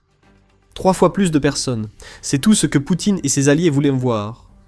Même si l'Ukraine parvenait à bien se défendre, ce déséquilibre était la clé de la formule gagnante que la Russie pensait avoir. Il ne s'agissait pas que de personnes. La méthode russe de guerre garantissait la victoire. Pour Poutine, le nombre de morts parmi ses 143 millions d'habitants importait peu pour atteindre son but. Se sacrifier pour l'armée, c'est typiquement russe. Comme la conversation l'a dit en octobre 2023, l'autosacrifice fait partie de la mythologie culturelle russe. Le média affirme que pour la Russie, et surtout pour Vladimir Poutine et ses acolytes du Kremlin, la mort d'un soldat n'est pas une tragédie. C'est une étape de plus sur un chemin ensanglanté vers la victoire. Même pour certains soldats morts pour la cause de Vladimir Poutine, la fierté était un moteur. Ils peuvent mourir au combat, mais leur sacrifice a servi l'objectif fixé par Vladimir Poutine. Cet avantage était censé suffire. Mais après plus de 4 ans, et plus de 1,38 million de pertes les normes culturelles, et la masse de chair censée alimenter la guerre de la Russie ne fonctionne plus. La guerre d'usure que Poutine pensait gagner s'est retournée contre lui, et l'avantage en effectif, dernier atout réel de la Russie sur l'Ukraine, a disparu. Ne vous méprenez pas, la Russie a encore beaucoup de monde. Le problème de Vladimir Poutine est que ces gens ne veulent plus se battre pour lui. Et à mesure que nous avançons en 2026, une tendance se dessine, notamment dans le recrutement militaire russe, qui révèle un problème que Vladimir Poutine pensait ne jamais voir apparaître, mais qui est en train de lui revenir en pleine figure. Dans un rapport du 14 juin, CNN affirme que l'avantage en effectif de la Russie commence à s'estomper, et elle cite les taux de recrutement de volontaires russes comme la principale preuve qui explique pourquoi. Mettez-vous un instant à la place d'un civil russe. Quand vous marchez dans la rue, vous voyez des panneaux qui vous incitent à devenir un héros pour la Russie et à participer à ce sacrifice de soi, partie intégrante de votre culture. Et pour ajouter à la pression que vous ressentez, il n'y a pas que la propagande qui vous est injectée dans le cerveau. Au bout du bâton russe, la carotte la plus appétissante que vous ayez vue vous attend. D'énormes primes à la signature allant jusqu'à 80 000 $, soit plus de 4 fois ce que le russe moyen gagne en un an, sont agités devant vos yeux. Un salaire très élevé est proposé. Et l'armée russe promet aussi des dizaines de milliers de dollars d'allègement de dettes. Tout ce que vous avez à faire, c'est signer votre nom sur la ligne pointillée. Il y a 1 ou 2 ans, Cette stratégie marchait bien pour la Russie. La victoire sur l'Ukraine semblait inévitable, incitant les gens à s'engager et à empocher la prime et profitant ainsi à l'armée russe par un afflux massif de main-d'œuvre. Mais en 2026, la stratégie de propagande et d'argent ne fonctionne plus aussi bien. Le 10 juin, la Novaya Gazeta a révélé que la Russie avait recruté 60 et 11 200 nouveaux soldats sous contrat au cours des 3 premiers mois de 2026. Un chiffre élevé, certes, mais aussi le plus bas depuis 3 ans pour le premier trimestre d'une année, et dangereusement proche d'en compter 20 000 de moins que les 89 600 soldats sous contrat, qui se sont engagés en 2025. Voici en bref, le nouveau problème de main-d'œuvre de la Russie. Les Russes réalisent à la brutalité épuisante de la guerre lancée par Poutine, ce n'est pas l'absence des gens qui est en cause. Ce qui semblait autrefois inévitable paraît maintenant sans fin, et les soldats potentiels savent qu'ils ne s'engagent plus pour gagner une guerre. Ils s'engagent pour mourir, et tout l'argent que le Kremlin peut offrir ne suffit plus pour les milliers d'hommes qui ne veulent pas affronter l'horreur infestée de drones en Ukraine. Le simple manque de recrutement ne prouve pas que l'avantage en effectif de la Russie diminue. 60 et 11 200 nouveaux soldats, c'est encore beaucoup de chair à envoyer dans le broyeur ukrainien. Derrière la chute des recrutements se cache un problème plus grave, aggravant les difficultés de main-d'œuvre inattendues en Russie. Les sbires de Poutine sont éliminés plus vite que la Russie ne les remplace. L'approche de la Russie consistant à payer les gens pour qu'ils se battent, plutôt que de les obliger à le faire avec le moindre argument qui ferait passer l'envoi en Ukraine pour quelque chose qui en vaut la peine, était déjà un problème. Mais combiné au fait que l'Ukraine est devenue une machine à tuer plus efficace que jamais, c'est une catastrophe pour Poutine et ses ambitions. Revenons un instant sur ce chiffre de 71 200 soldats recrutés. Ce chiffre couvre la période de janvier à mars 2026. Au cours de ces 3 mois, les pertes de la Russie se sont élevées à 89 000, selon les informations rapportées par United 24 Media. Vous voyez déjà le problème ici. Le déficit de la Russie pour le premier trimestre 2026 s'élève à 17 800, soit une moyenne d'environ 5 933 par mois. En d'autres termes, chaque mois du premier trimestre 2026, l'armée russe comptait quelques milliers de soldats en moins par rapport au mois précédent. Et le deuxième trimestre 2026 n'est pas meilleur pour la Russie. En avril, Poutine a perdu encore 35 000 soldats, et le mois de mai a suivi la tendance avec 30 000 pertes supplémentaires. Additionnez ces deux chiffres, et vous obtenez 65 000, soit seulement 6 200 de moins que le recrutement de soldats sous contrat par la Russie au premier trimestre 2026. Et il reste encore juin. Si un autre mois compte plus de 30 000 pertes, la Russie atteindra environ 100 000 pertes au deuxième trimestre, sans avoir résolu ses problèmes de recrutement. Le déficit ne va faire que s'aggraver. Et l'avantage en effectif, qui est déjà en déclin, finira par s'effondrer complètement. La Russie ment pour se sortir du piège où elle s'est mise.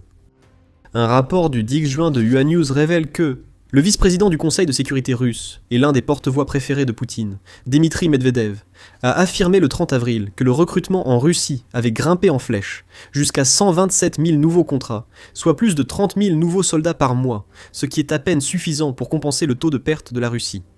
Cependant, les données régionales obtenues par le média indiquent qu'il existe un écart de 10% entre le chiffre avancé par Medvedev et ce que montrent les données régionales. Le véritable total des recrutements en Russie était d'environ 100 000 à la fin du mois d'avril, rapporte UAD News. Ajoutez les 35 000 soldats perdus en avril aux 89 000 pertes du premier trimestre 2026 et vous obtenez 124 000, soit un déficit de 24 000 soldats au cours des 4 premiers mois de l'année. Le problème de la Russie est résumé par Nigel Gould Davies, qui est chercheur principal pour la Russie et l'Eurasie à l'Institut international d'études stratégiques. Les roubles ne font pas la guerre, dit-il à CNN. En d'autres termes, la Russie paie ses soldats pour qu'ils se battent, au lieu de les inspirer avec un objectif auquel ils croient vraiment, et qui aiderait la Russie, ou de les forcer à se battre par une mobilisation nationale. Quand une philosophie militaire valorise le sacrifice pour le bien commun, ne motivez vos soldats que par la paix, condamnera finalement l'invasion de l'Ukraine par Poutine. Poutine veut éviter la mobilisation à tout prix. Il sait que forcer des gens à combattre dans une guerre qu'il a lancée, après un conflit de plusieurs années censé durer quelques jours, nuirait trop à son image d'homme fort et protecteur de la Russie. Alors le Kremlin suit un plan d'action plus désespéré. S'il ne peut pas recruter des volontaires prêts à se battre à l'intérieur de la Russie, il ira les chercher dans les prisons, les cellules de dégrisement et à l'étranger. Le Atlantic Council affirme que le Kremlin vise à recruter au moins 18 500 étrangers dans l'armée russe en 2026. Cela représente environ 2 semaines de pertes et montre que le Kremlin admet que son meilleur plan est d'offrir des récompenses à ceux qui n'ont pas vu leur pays se démanteler pendant 4 ans à cause de la stratégie militaire de Poutine. Mais rien ne résout le problème central de l'avantage numérique russe en déclin. Mais le problème principal pour Poutine est celui-ci. Ce problème de main-d'œuvre nuit à la Russie sur le champ de bataille. Mais c'est surtout ses conséquences internes qui finiront par lui porter préjudice. Mais avant d'approfondir ce sujet, voici The Military Show. Il y a encore beaucoup plus de contenu comme celui-ci, alors abonnez-vous si vous appréciez les analyses que vous recevez sur notre chaîne. Gould Davies soutient que les difficultés de recrutement de l'armée russe se retrouvent dans les entreprises nationales. Ce n'est pas seulement trouver des gens pour le front, ils peinent aussi à recruter des employés, dit-il sur la Russie. Cela ne devrait surprendre personne qui suit ce que dit la présidente de la Banque centrale de Russie sur les problèmes de main-d'œuvre du pays. Vers la fin du mois d'avril, Elvira Nabiullina a déclaré que la réserve de main-d'œuvre de la Russie avait diminué d'environ 2,5 millions de travailleurs depuis que Poutine a lancé l'invasion. Plus de la moitié de cette perte vient des pertes humaines en Ukraine, tandis que des centaines de milliers d'autres servent dans l'armée ou fuient la Russie pour éviter les drones ukrainiens. La Russie présente cela comme une preuve de son faible taux de chômage, ce qui est vrai. Mais en réalité, cela signifie que la réserve de main-d'œuvre de la Russie diminue progressivement jusqu'à disparaître. Et selon Euromaidan Press, l'agence de statistiques Rosstat de la Russie indique que la main-d'œuvre du pays diminuera encore de 1,4 million d'ici la fin de 2026, ce qui exercera une pression supplémentaire sur un marché du travail qui manque déjà de travailleurs. Pour aggraver ce problème, l'industrie de la défense, sur laquelle Vladimir Poutine a misé son avenir, commence à rencontrer des difficultés. Cette industrie tourne presque à pleine capacité. La Russie veut se développer, mais avec le manque de main-d'œuvre et le besoin de travailleurs hors des secteurs liés à la guerre de Vladimir Poutine, peu de choses changeront par rapport à la situation actuelle. Les signes de ralentissement dans cette industrie sont apparus dès octobre 2025. C'est à ce moment-là que le Moscow Times a rapporté que la production de produits métalliques manufacturés avait chuté de 1,6% en septembre 2025 par rapport à l'année précédente. La croissance dans ce secteur avait été de 26,4% en 2023 et de 31,6% en 2024 selon le média. Un phénomène similaire a été constaté dans l'autre secteur des équipements de transport en Russie, concernant les chars et véhicules blindés. Ce secteur continuait de croître d'une année sur l'autre, mais la croissance n'était que de 6% en septembre, contre 61,2% le mois précédent. Il semble qu'un palier ait été atteint. Selon CNN, la situation de l'industrie de la défense russe n'a guère évolué depuis. Les usines tournent déjà en continu, selon le média. Ainsi, la Russie ne peut guère augmenter sa production sans construire d'autres usines, y affecter davantage de travailleurs, et créer ainsi plus de cibles pour l'Ukraine. L'industrie de la défense russe n'a plus beaucoup de travailleurs à absorber. N'oubliez pas, la crise de la main-d'œuvre freine même les industries en croissance, où des milliards sont investis. Quelle est la solution majeure de la Russie à cette crise ? Une solution similaire à celle qu'elle a trouvée pour son armée. Faire venir plus d'étrangers pour faire les travaux que les hommes russes sont trop blessés ou morts pour accomplir. Confrontée à de lourdes pertes en Ukraine et à un taux de natalité historiquement bas, la Russie cherche à l'étranger des solutions à ses problèmes de main-d'œuvre. Selon la Fondation Carnegie, la Russie aura besoin d'environ 10,9 millions de nouveaux travailleurs d'ici 2030, et il est difficile de voir où elle pourra les trouver. La migration de main-d'œuvre en provenance des anciennes nations soviétiques d'Asie centrale a aidé, mais cela ne peut résoudre le problème que dans une certaine mesure. La Fondation estime que la Russie cherchera probablement à attirer des travailleurs d'Inde et d'Afrique pour pallier sa crise de main-d'œuvre. Mais cette solution migratoire n'est que temporaire face à un problème persistant. En accueillant plus de travailleurs migrants, la Russie perd l'identité nationale essentielle à ce que Vladimir Poutine prétend faire en Ukraine. Vladimir Poutine soutient que Russes et Ukrainiens forment un seul peuple, justifiant ainsi son invasion. Mais pendant que nous parlons, les politiques de Vladimir Poutine aggravent une crise démographique qui a déjà été accélérée par la guerre même, qui est censée unir l'Ukraine et la Russie. Quel bilan la Russie peut-elle présenter après tous les sacrifices imposés par Vladimir Poutine ? En 2026, la réponse est « pas grand-chose ». Malgré toutes les pertes et les sacrifices, la Russie a à peine progressé en Ukraine, que ce soit cette année ou depuis que Vladimir Poutine a lancé son invasion. Le 12 juin, United 24 Medi a rapporté que les services de renseignement estoniens affirment que la Russie n'a atteint aucun de ses objectifs stratégiques après plus de 4 ans de combat, ce qui constitue une condamnation accablante de l'échec total qu'est l'opération militaire spéciale de Vladimir Poutine. Kiev n'est pas tombé, ni le Donbass. Tandis que l'Ukraine contre-attaque, les avancées russes dans la région paraissent moins significatives que prévu. L'Estonie affirme désormais que les drones de moyenne portée ukrainiens lui permettent aussi de frapper à 300 km derrière les lignes de front, ce qui paralyse la logistique russe et rend encore plus difficile l'avancée des soldats de Poutine, même alors que le dirigeant russe ordonne de nouvelles attaques. Tout cela alimente la crise de main-d'œuvre à laquelle la Russie est confrontée, car les soldats envoyés de force au combat, avec peu de soutien et de ravitaillement, meurent plus rapidement face aux drones ukrainiens. Quant aux avancées de la Russie, elles n'ont pas été impressionnantes en 2026. France 24 indique que l'armée russe a perdu plus de terrain qu'elle n'en a gagné en avril et mai, ce qui est l'inverse de ce qu'une force d'invasion devrait faire. Tu devais conquérir plus de terrain, Poutine, mais la Russie perd ce qu'elle a pris, et ses soldats meurent si vite que l'avantage numérique espéré disparaît. Donc Poutine se retrouve avec un dilemme paralysant entre les mains. La Russie manque de soldats pour mener la guerre comme le souhaite son dirigeant. Quelle est la solution de Poutine à ce problème ? Ordonner l'agrandissement de les effectifs de l'armée russe. Le 13 juin, le Kyiv Post a rapporté que Poutine avait signé un nouveau décret qui augmentera le nombre de personnels autorisés dans les forces armées russes de près de 10 000 personnes. C'est la deuxième hausse des effectifs ordonnés par Poutine en 4 mois, portant l'armée russe à environ 2,4 millions de personnes dont 1,5 million de militaires actifs. 10 000 soldats, ce n'est pas un nombre énorme, mais que ce soit le deuxième décret d'expansion signé en 2026 montre que Poutine refuse d'accepter la réalité.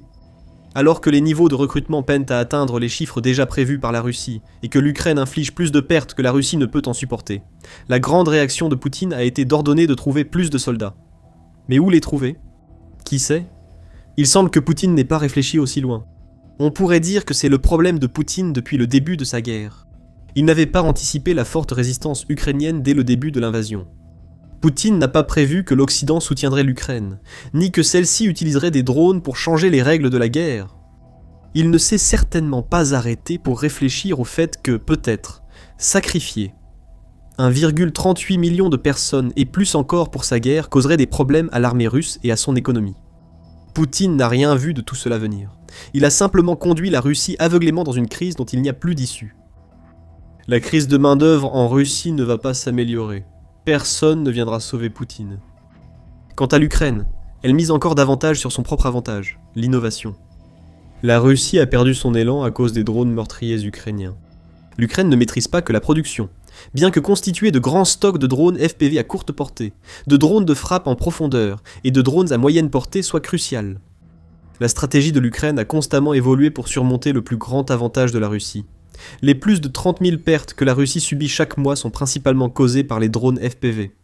Les drones à moyenne portée détruisent l'arrière russe, affaiblissant les soldats en première ligne. Les drones de frappe en profondeur affaiblissent la machine de guerre russe, détruisant chaque mois de nombreuses installations pétrolières et industrielles militaires. L'invasion de l'Ukraine devait illustrer l'avantage numérique de la Russie, mais l'Ukraine a bouleversé la situation. Aujourd'hui, on dit que les drones ukrainiens sont si redoutables que même Poutine admet qu'un soldat russe ne peut sortir de sa cachette à cause d'eux. Le métal volant a surpassé la supériorité numérique, donnant désormais tout l'élan à l'Ukraine. L'avantage numérique russe a été annulé par une armée de millions de drones. Cela ne laisse plus d'options à Poutine. Ses soldats potentiels refusent l'argent pour signer des contrats mortels. En Russie, le pays est en ruine, confronté à des problèmes économiques, une pénurie de main-d'œuvre et une industrie de défense stagnante. Tout ce que Poutine peut faire, c'est ordonner la croissance d'une armée qui est déjà au point de rupture. Le dernier atout de la Russie a disparu. Tout est fini pour Poutine, il ne le sait tout simplement pas encore. Il avait menacé et cajolé. Le 15 juin, le dictateur de la Biélorussie a lâché une bombe sans précédent. Ce n'était pas une menace. Ce n'était pas une grande proclamation sur l'inévitabilité de la victoire de la Russie en Ukraine.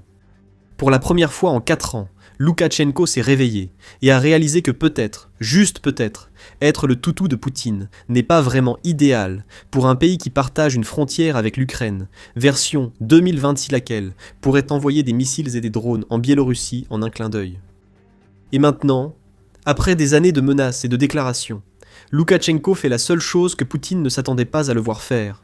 Il s'excuse et recule. Dans son compte-rendu d'une interview que Loukachenko a accordée aux médias Al Arabiya, le Kyiv Post révèle que le dictateur biélorusse a complètement changé de discours et appelle désormais à la paix entre la Russie et l'Ukraine. Loukachenko a qualifié la simple idée que la Biélorussie puisse s'impliquer dans la guerre de Poutine d'absurde et a insisté sur le fait que ses ancêtres sont enterrés en Ukraine et que beaucoup de gens dans son pays ont des liens étroits avec les victimes de l'ambition de Poutine. Des familles biélorusses vivent en Ukraine et des familles ukrainiennes vivent en Biélorussie et dans le sud. Il y a des familles mixtes. Ils se sont mariés, ont élevé des enfants et ont vécu comme des gens normaux. Il n'y avait pas de frontières, a déclaré Loukachenko, évoquant avec lyrisme une époque paisible avant la folie de Poutine.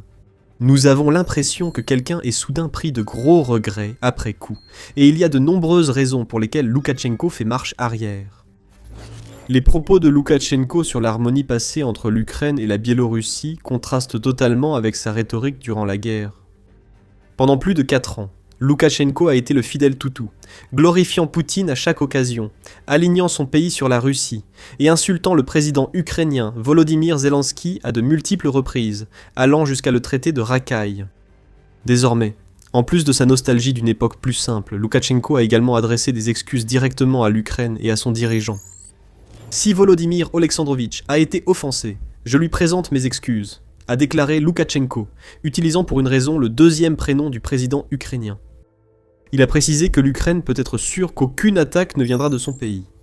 Aucune action militaire n'est à attendre de la Biélorussie, encore moins de moi. Loukachenko a nuancé ses excuses, précisant qu'il n'avait fait ces remarques que parce que l'Ukraine l'avait menacé de l'éliminer si nécessaire.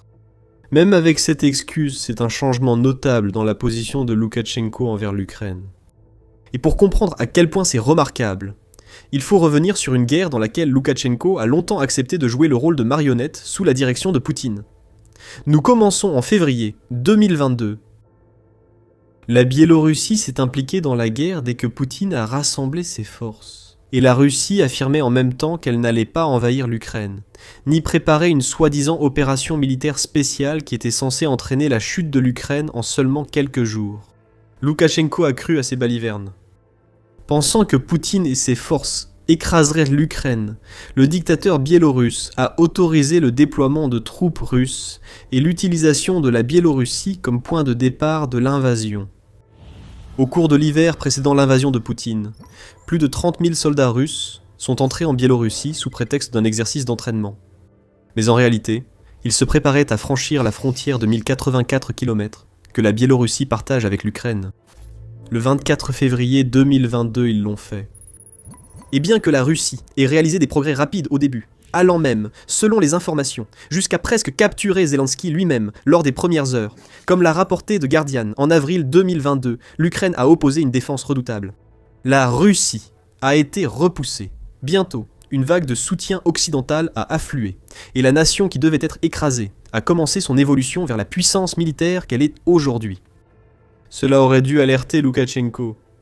L'échec de la Russie à conquérir une nation bien plus petite aurait dû lui montrer que sa confiance en Poutine était mal fondée. Cependant, les discours musclés et le soutien à la Russie ont persisté plus de 4 ans. Loukachenko avait certainement beaucoup à dire après que l'organisation biélorusse anti-gouvernementale Bipol a détruit un avion russe A-50 AWACS qui était stationné à la base aérienne de Machilichi en Biélorussie en février 2023. 2 explosions ont détruit pour 350 millions de dollars de matériel russe dans l'opération. Il semblait que Loukachenko ignorait encore un autre avertissement. Loukachenko a continué à soutenir Poutine, menant des exercices militaires conjoints en Russie, souvent près de la frontière ukrainienne pour montrer leur caractère menaçant. En janvier 2025, Loukachenko a déclaré qu'il n'avait aucun regret d'avoir permis à la Russie d'utiliser la Biélorussie comme base de lancement pour l'invasion, allant jusqu'à affirmer que Poutine est comme son grand frère. À l'époque, rien n'annonçait le revirement que nous venons d'observer. Et en fait, Loukachenko a même commencé à durcir son discours en 2026. Le 12 mai, Loukachenko a semblé perdre la tête en déclarant que la Biélorussie allait mobiliser sélectivement des unités militaires pour les préparer à la guerre. Il a cependant précisé, si Dieu le veut, cela pourra être évité. Mais tous les indicateurs semblaient démontrer que le dictateur de la Biélorussie préparait son pays à un affrontement, et il ne pouvait y avoir qu'une seule nation contre laquelle la Biélorussie aurait à se battre, l'Ukraine. Ces remarques sont intervenues à la suite d'inspections et d'exercices, impliquant 6000 réservistes et membres du personnel. En parlant d'exercices, la Biélorussie semblait se rapprocher d'une implication directe dans la guerre en Ukraine comme jamais auparavant. Le 21 mai, des camions transportant des missiles balistiques intercontinentaux ont grondé dans les forêts de Biélorussie. Ils participaient à une série d'exercices militaires avec la Russie sur le territoire du pays. Vladimir Poutine et Alexandre Loukachenko ont assisté aux exercices visant à s'assurer que les soldats biélorusses puissent préparer et déployer des armes nucléaires tactiques dès que la Russie en donnerait l'ordre. Après 3 jours de manœuvres, il semblait évident qu'Alexandre Loukachenko avait finalement remis l'armée biélorusse à la Russie pour qu'elle en fasse ce qu'elle voulait. Mais nous en sommes là. Moins d'1 mois après ces exercices, Alexandre Loukachenko s'excuse auprès de Volodymyr Zelensky, admettant que ses propos le traitant d'ordure et de nazi étaient dus à la colère et injustes envers un homme défendant la survie de son pays. La question se pose, pourquoi Alexandre Loukachenko a-t-il reculé et s'est excusé ? On pourrait donner diverses raisons, comme le fait que le 20 mai, New Voice of Ukraine a révélé que 80% des Biélorusses refusent que leur pays participe à la guerre de Vladimir Poutine. Cela aurait été comme une douche froide pour Alexandre Loukachenko. Alors que Vladimir Poutine lui ordonnait de s'agiter, la majorité de son peuple rejetait clairement l'appel à la guerre que Loukachenko semblait préparer. Sauver sa propre peau pour maintenir sa dictature a peut-être suffi à motiver Loukachenko à se dégager au moins partiellement de l'emprise de Poutine. Mais il y a plus. Au-delà de la préservation de soi, 3 raisons expliquent le revirement total de Loukachenko, inattendu pour tous. Et ces 3 raisons se sont combinées pour forcer le dictateur biélorusse à se mettre à genoux alors qu'il s'incline devant l'Ukraine. Cependant, nous avons une petite parenthèse avant d'aller plus loin. Ici, c'est The Military Show. Et ce que vous voyez est la raison pour laquelle nous faisons des vidéos. Pour montrer l'évolution du pouvoir et les facteurs influençant les décisions d'hommes comme Loukachenko. Si vous voulez voir, assurez-vous d'être abonné à la chaîne. Donc, les 3 raisons. La première n'a rien à voir avec l'Ukraine. Tout tourne autour de la Russie.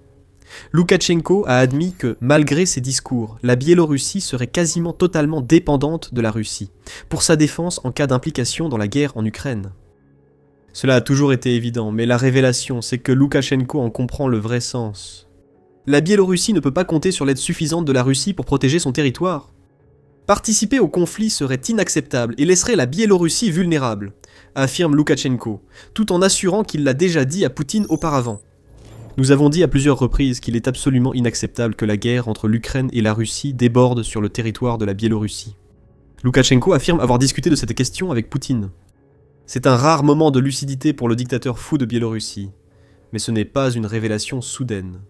Aussi fou que Loukachenko puisse paraître, il est au moins assez intelligent pour voir que ces dernières années ont montré à quel point la prétendue protection de la Russie compte vraiment lorsque les choses se corsent. Poutine a passé des années à construire l'influence géopolitique de la Russie, en promettant d'assurer la protection de ses alliés. Mais cette façade a commencé à s'effondrer en décembre 2024, lorsque le dictateur syrien Bachar el-Assad et son régime se sont écroulés face à une révolte rapide des rebelles.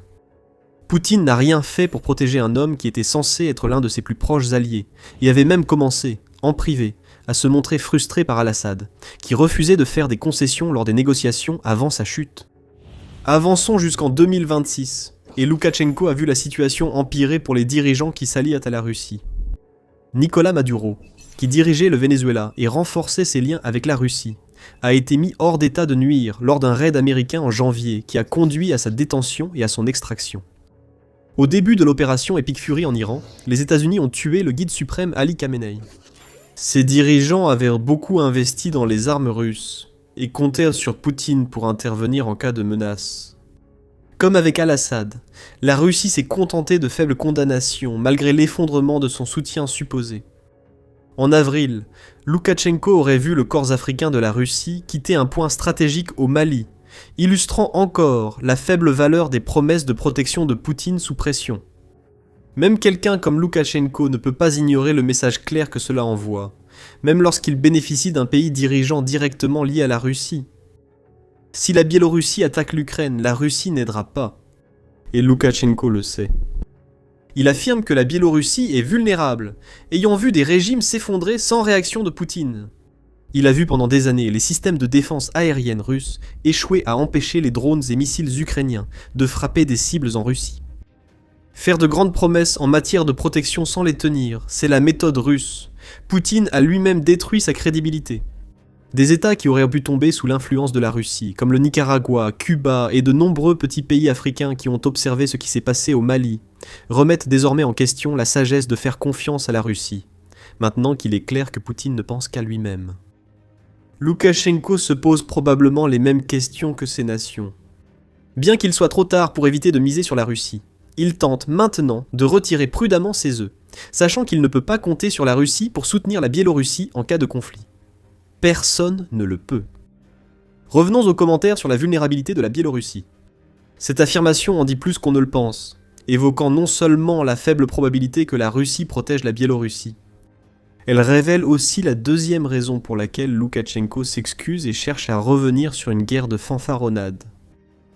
Le dictateur biélorusse sait que l'Ukraine pourrait frapper son territoire à tout moment sans pouvoir l'en empêcher. Il vise donc des cibles sans attaquer le front. Les Ukrainiens frappent des civils, des monuments historiques et culturels, des raffineries de pétrole et des usines. Ils frappent partout en Russie, jusqu'aux montagnes de l'Oural, avec des drones. C'est ce type de guerre que nous vivons, a déclaré Loukachenko. Revenons un instant en arrière avant d'examiner ce que cela signifie. Des civils, Loukachenko. Si quelqu'un fait cela, c'est la Russie, tu le sais. Selon le bureau du Haut Commissariat des Nations Unies aux droits de l'homme, 16 126 civils ukrainiens sont confirmés morts à la suite des frappes russes. Et 46 590 autres ont été blessés au 31 mai. Le 15 juin, le jour même où Loukachenko a présenté ses excuses, une frappe russe a tué 11 personnes. C'est la Russie qui vise les civils, pas l'Ukraine. Loukachenko souligne surtout que l'Ukraine dispose désormais d'une capacité dont Poutine lui avait sûrement assuré qu'elle n'existerait jamais. Les frappes en profondeur sont la clé pour l'Ukraine, surtout en 2026, et le dictateur biélorusse regarde cible après cible brûler en Russie. Les chiffres parlent d'eux-mêmes. En mai, l'Ukraine a mené ses frappes en profondeur, les plus intenses de 2026, visant 18 sites pétroliers et gaziers en Russie, avec drones et missiles, ainsi que d'autres cibles.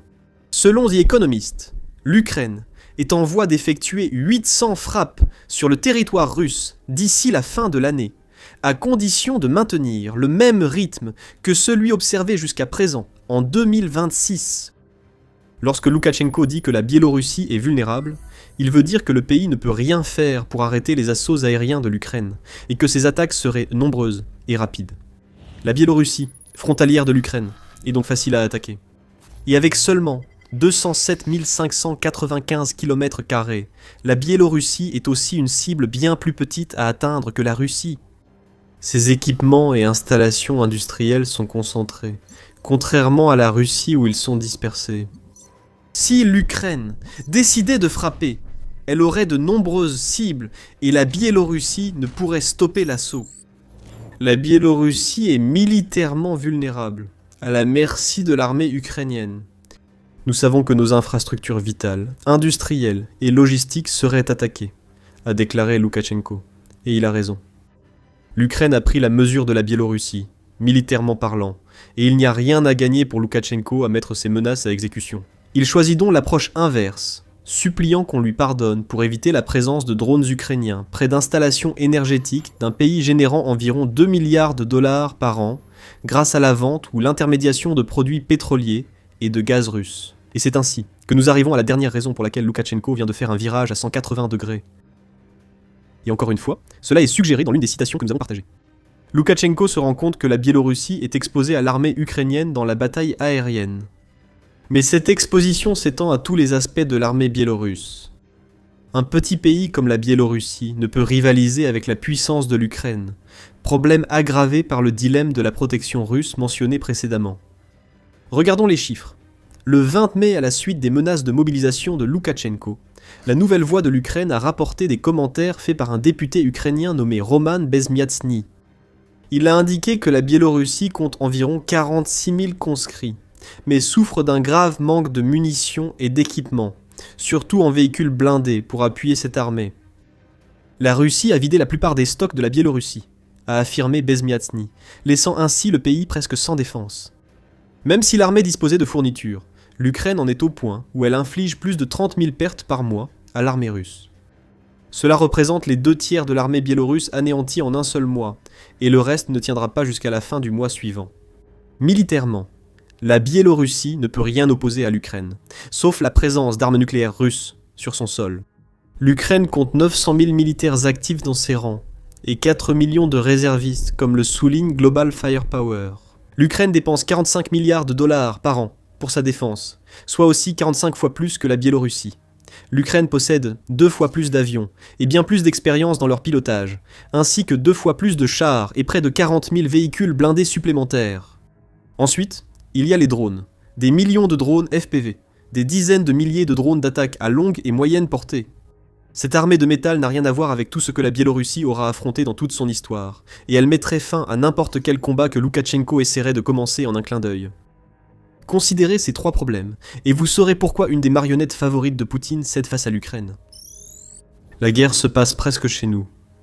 Nous n'en voulons pas car nous risquons de souffrir autant que les Ukrainiens et Russes, a déclaré Loukachenko en fin d'interview. Il a ajouté « J'ai toujours pensé que ce conflit devait finir, et qu'un accord de paix devait être trouvé entre les parties. » Tu ne pensais pas ça avant, Loukachenko. Tu n'aurais pas soutenu Poutine aussi longtemps et aussi directement si c'était le cas. Mais Loukachenko semble avoir compris qu'il n'est qu'un petit poisson face à un titan ukrainien. Le combat serait perdu d'avance. La Biélorussie disparaîtrait, ou puisque 80% de la population refuse la guerre, refuserait simplement de combattre. Loukachenko pourrait reculer parce qu'il est terrifié. La Russie avait de grands projets pour 2026. Les défenses de l'Ukraine étaient censées s'effondrer. Le Donbass, qui a été au centre des pourparlers de paix, tomberait sous la puissance d'une offensive écrasante au printemps et en été. Mais les plans ont été anéantis. Ce n'est pas la Russie qui gagne du terrain, c'est l'Ukraine. D'immenses territoires ont été libérés par l'Ukraine dans une victoire si écrasante que la Russie en a été humiliée. Un retrait qui pourrait mettre fin à la guerre est en cours, alors que l'Ukraine a percé les défenses russes pour reprendre 600 km² de territoire. L'invasion de l'Ukraine par Poutine a toujours été honteuse. Alors que les soldats russes se terrent et que leurs défenses s'effondrent, une nouvelle honte s'ajoute. Commençons par le chiffre principal. Le 8 juin, Reuters a rapporté les propos du commandant en chef des forces armées ukrainiennes, Oleksandr Syrski. Il affirme que la dynamique de la guerre en Ukraine a changé en 2026. Après 4 années d'avancées pénibles, bien que très lentes, de la Russie, l'Ukraine est en train de renverser la situation. 2026 a été une année exceptionnelle jusqu'à présent. En 6 mois, l'Ukraine a libéré 600 km² de territoire occupé par la Russie. Ces affirmations, soutenues par le président ukrainien Volodymyr Zelensky, qui partage ces chiffres, montrent que la campagne de 2026 ne se passe pas comme prévu pour Vladimir Poutine. Cette année était censée enfin livrer le Donbass à la Russie. Désormais, la marque de 2026 est la vision de soldats russes qui se terrent, meurent ou fuient les territoires que l'Ukraine est en train de reprendre. C'est honteux pour la Russie, mais nous y reviendrons. Le chiffre de 600 km² n'était pas le seul nombre partagé par Syrski et l'armée ukrainienne, mais a été un mois exceptionnel pour l'Ukraine et un échec total pour la Russie. Selon Syrski, le rapport entre les territoires libérés et perdus en mai était d'environ 100 km² en faveur de l'Ukraine. L'Ukraine a libéré plus de territoires que la Russie n'en a conquis en mai. Cela est survenu après une offensive de printemps censée préparer l'effondrement du Donbass durant l'été. Malgré la pression ennemie, les forces armées ukrainiennes tiennent la ligne, éliminent les occupants et mènent des frappes efficaces jusque dans la profondeur stratégique adverse. Voici les principaux résultats des activités de notre armée en mai, examinés lors de notre réunion mensuelle, a déclaré Syrski. Cette allusion aux frappes à l'arrière, indiquant comment l'Ukraine y parvient. Quelques réserves subsistent sur ce chiffre. Syrski a rapidement évoqué les 100 km², mais reste plus discret sur la localisation des avancées ukrainiennes. Le chef de l'armée ukrainienne a toutefois souligné que la Russie a accru la fréquence de ses assauts, surtout dans l'est et le sud de l'Ukraine. Les combats sont permanents à Pokrovsk, Polypolia et Alexandrivka. preuve que la Russie fait des efforts. C'est juste que les forces de Poutine échouent sans cesse. L'Ukraine a une stratégie qui consiste à démanteler les défenses russes dès qu'une opportunité se présente sur le front de 1200 km, et cela fonctionne. Même si Syrski ne l'a pas dit explicitement, on peut supposer que la plupart des avancées ukrainiennes ont lieu dans le sud et le sud-est du pays.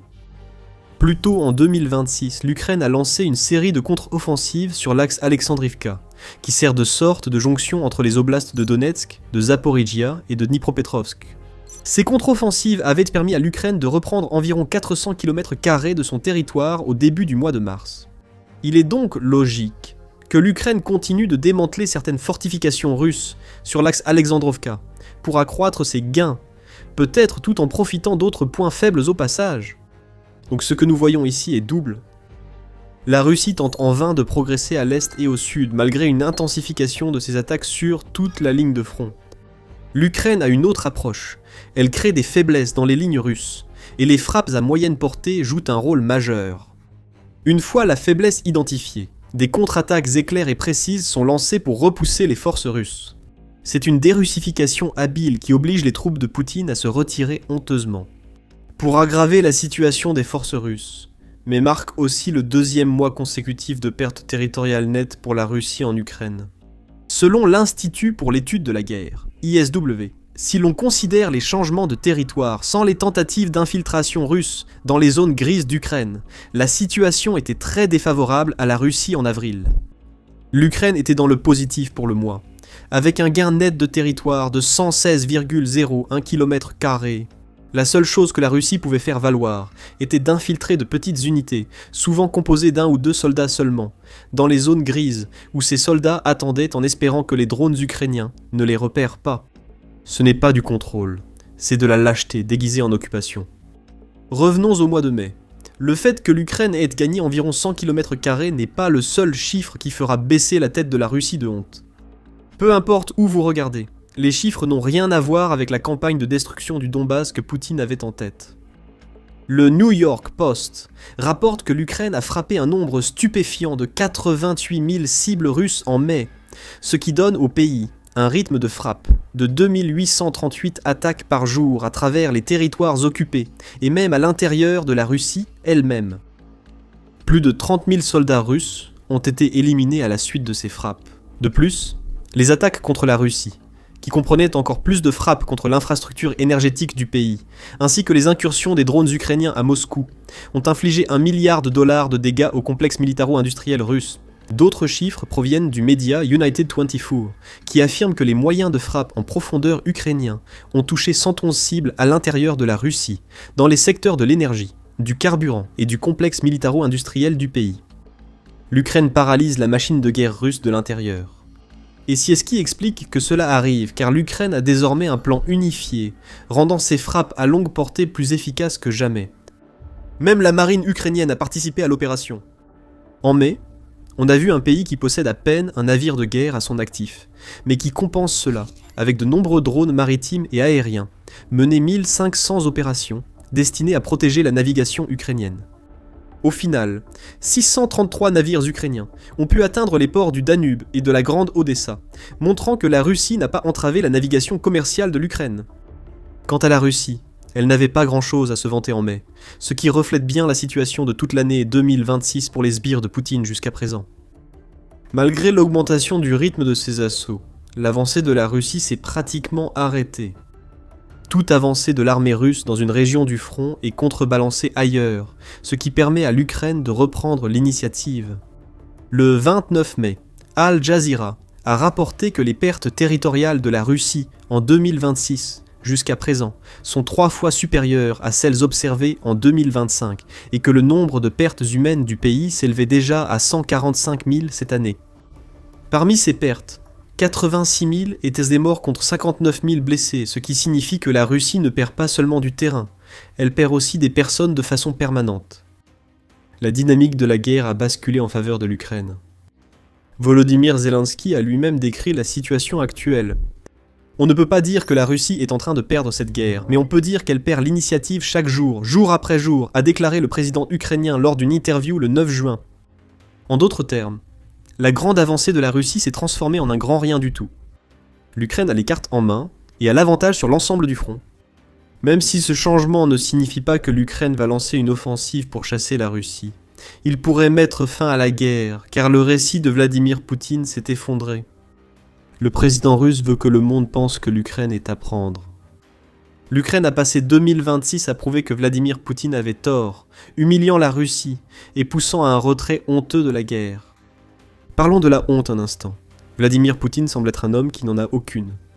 Il a ordonné à son armée de commettre des crimes de guerre en Ukraine, uniquement pour marquer l'histoire comme un grand dirigeant russe. Le fait de le souligner ne suffit pas à faire honte à Vladimir Poutine, mais ce qui le fera baisser la tête, c'est d'être exposé comme un tacticien si incompétent qu'une victoire rapide de l'armée russe est devenue une guerre d'usure que la Russie commence à perdre. 2026 était censé être la fin de l'Ukraine, mais c'est devenu l'année où le mythe russe a été exposé. C'est cela qui fera rougir Vladimir Poutine de honte. Mais avant d'approfondir ce sujet, voici un rappel. Vous regardez l'émission militaire. Il y a beaucoup d'autres contenus comme celui-ci, alors assurez-vous de vous abonner pour ne manquer aucune de nos vidéos quotidiennes. Pour comprendre comment l'Ukraine a fini par faire honte à Vladimir Poutine pour sa guerre, il faut comprendre Poutine. Le dirigeant de la Russie est un homme qui accorde plus de valeur au pouvoir qu'à toute autre chose. Il fait de grandes déclarations, s'attend à ce qu'elles deviennent réalité. Nous l'observons dans le Donbass. Poutine pensait que l'armée russe contrôlerait toute la région d'ici l'automne 2026, nécessitant de grandes avancées à l'est de l'Ukraine, et la rupture des forteresses de Donetsk.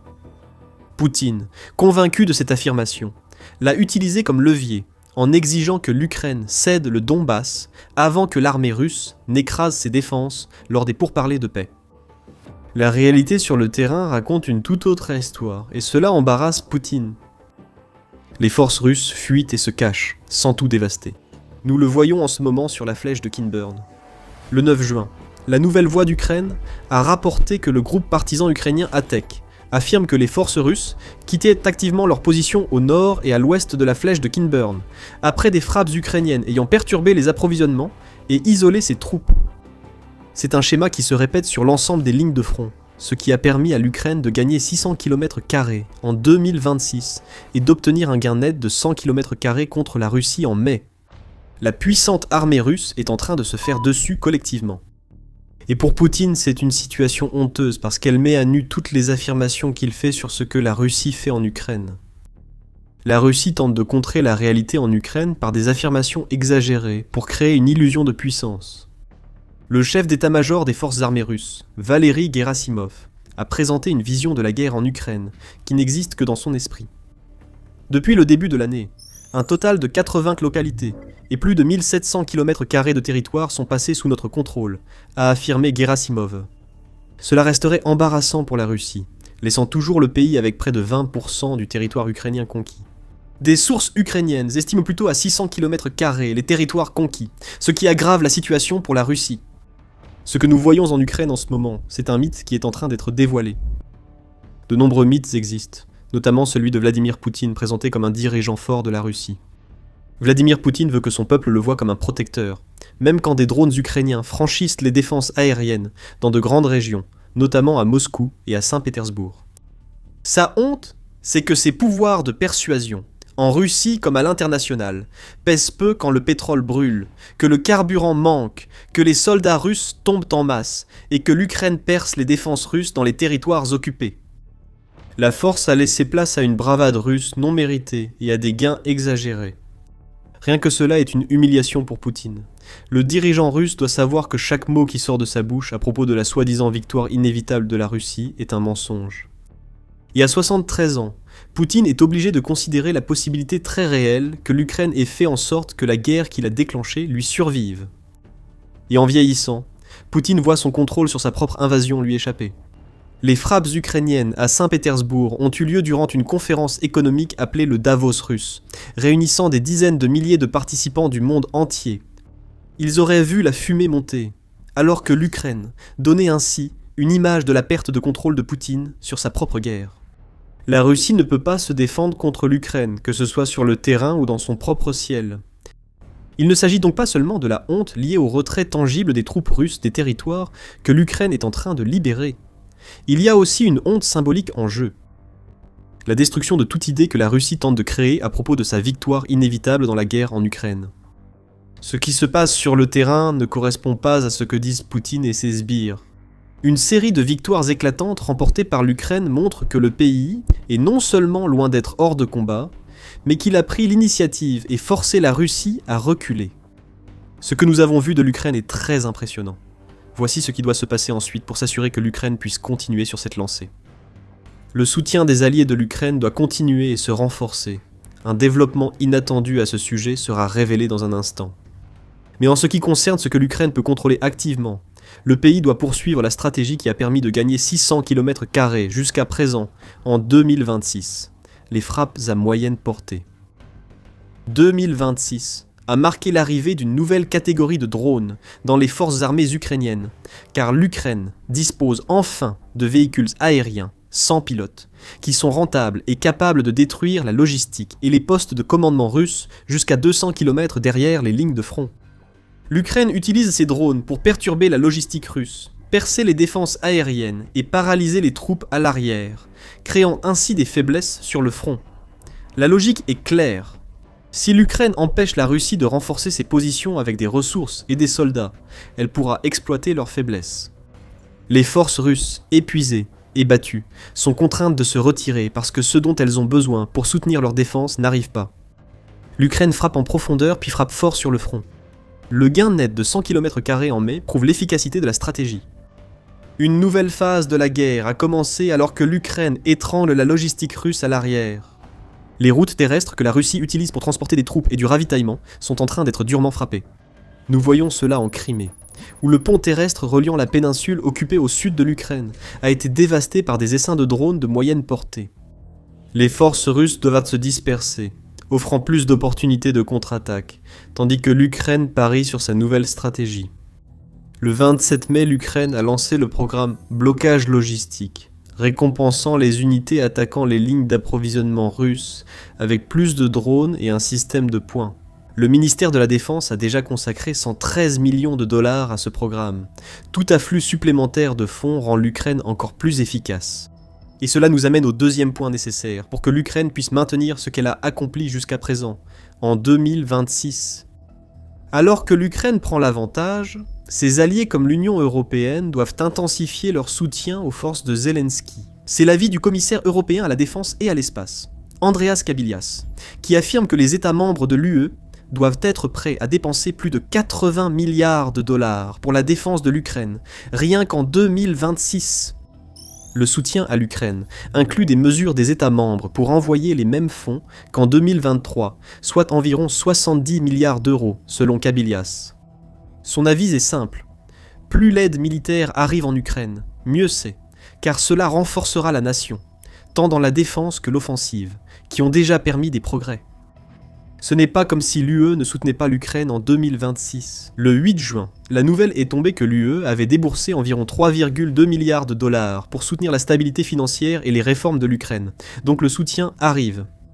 Kupelius dit simplement que le soutien ne peut pas faiblir maintenant, après plus de 4 ans de combat. La guerre en Ukraine n'est plus un conflit local. Il s'agit de la défense collective de l'Europe face à la menace russe, et l'Ukraine est devenue un acteur clé, ayant créé le modèle de défense contre la Russie, et s'étant imposé comme leader mondial des drones militaires. Le soutien constant de l'Union européenne est essentiel pour que l'Ukraine maintienne la pression et humilie davantage Poutine. Il y a peu, nous avons mentionné un développement inattendu dans la guerre en Ukraine. Début juin, le Congrès américain a fait un petit pas pour récompenser l'ingéniosité dont l'Ukraine a fait preuve tout au long de 2026 par davantage d'armes et de soutien. La loi de soutien à l'Ukraine a été adoptée à la Chambre des représentants par 226 voix contre 195. Cette loi ne garantit pas l'envoi de plus d'armes par les États-Unis, mais elle pose les bases pour fournir une aide à l'Ukraine sous la forme d'une coopération renforcée en matière de renseignement, de nouvelles sanctions contre la Russie et d'une assistance en matière de sécurité. L'adoption de cette loi est essentielle pour l'Ukraine et prouve à Poutine que malgré ses tentatives de semer le trouble entre les États-Unis et l'Ukraine depuis l'arrivée de Donald Trump, les États-Unis soutiennent toujours l'Ukraine. Ce soutien est désormais formalisé. Les États-Unis ont lancé une coopération et un investissement accru dans la défense de l'Ukraine. Mais une réserve subsiste. La loi doit encore être adoptée par le Sénat américain, sans garantie d'approbation. Le signal est donné. Un projet de loi bipartisan adopté à la Chambre montre à Poutine que le soutien américain à l'Ukraine dépasse ses attentes. Des mois de manipulation ont échoué. Le message que Poutine ne voulait pas entendre a été envoyé. Alors que l'Ukraine récupère plus de ses terres et se prépare à répéter cela en 2026, la pire humiliation de Poutine pourrait venir lors des négociations. L'Ukraine possède un levier inattendu pour la Russie et peut maintenant négocier en position de force. Poutine pensait qu'il détenait toutes les cartes. En 2026, l'Ukraine a joué la carte Uno inverse, encore et encore.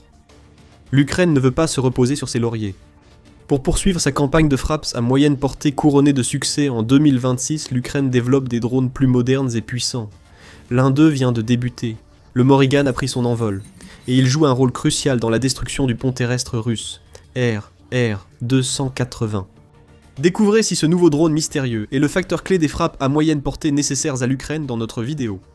Et si vous avez apprécié cette vidéo, abonnez-vous et plongez plus profondément dans d'autres vidéos qui révèlent la réalité de l'invasion ratée de Poutine. Et merci, comme toujours, de nous avoir regardés.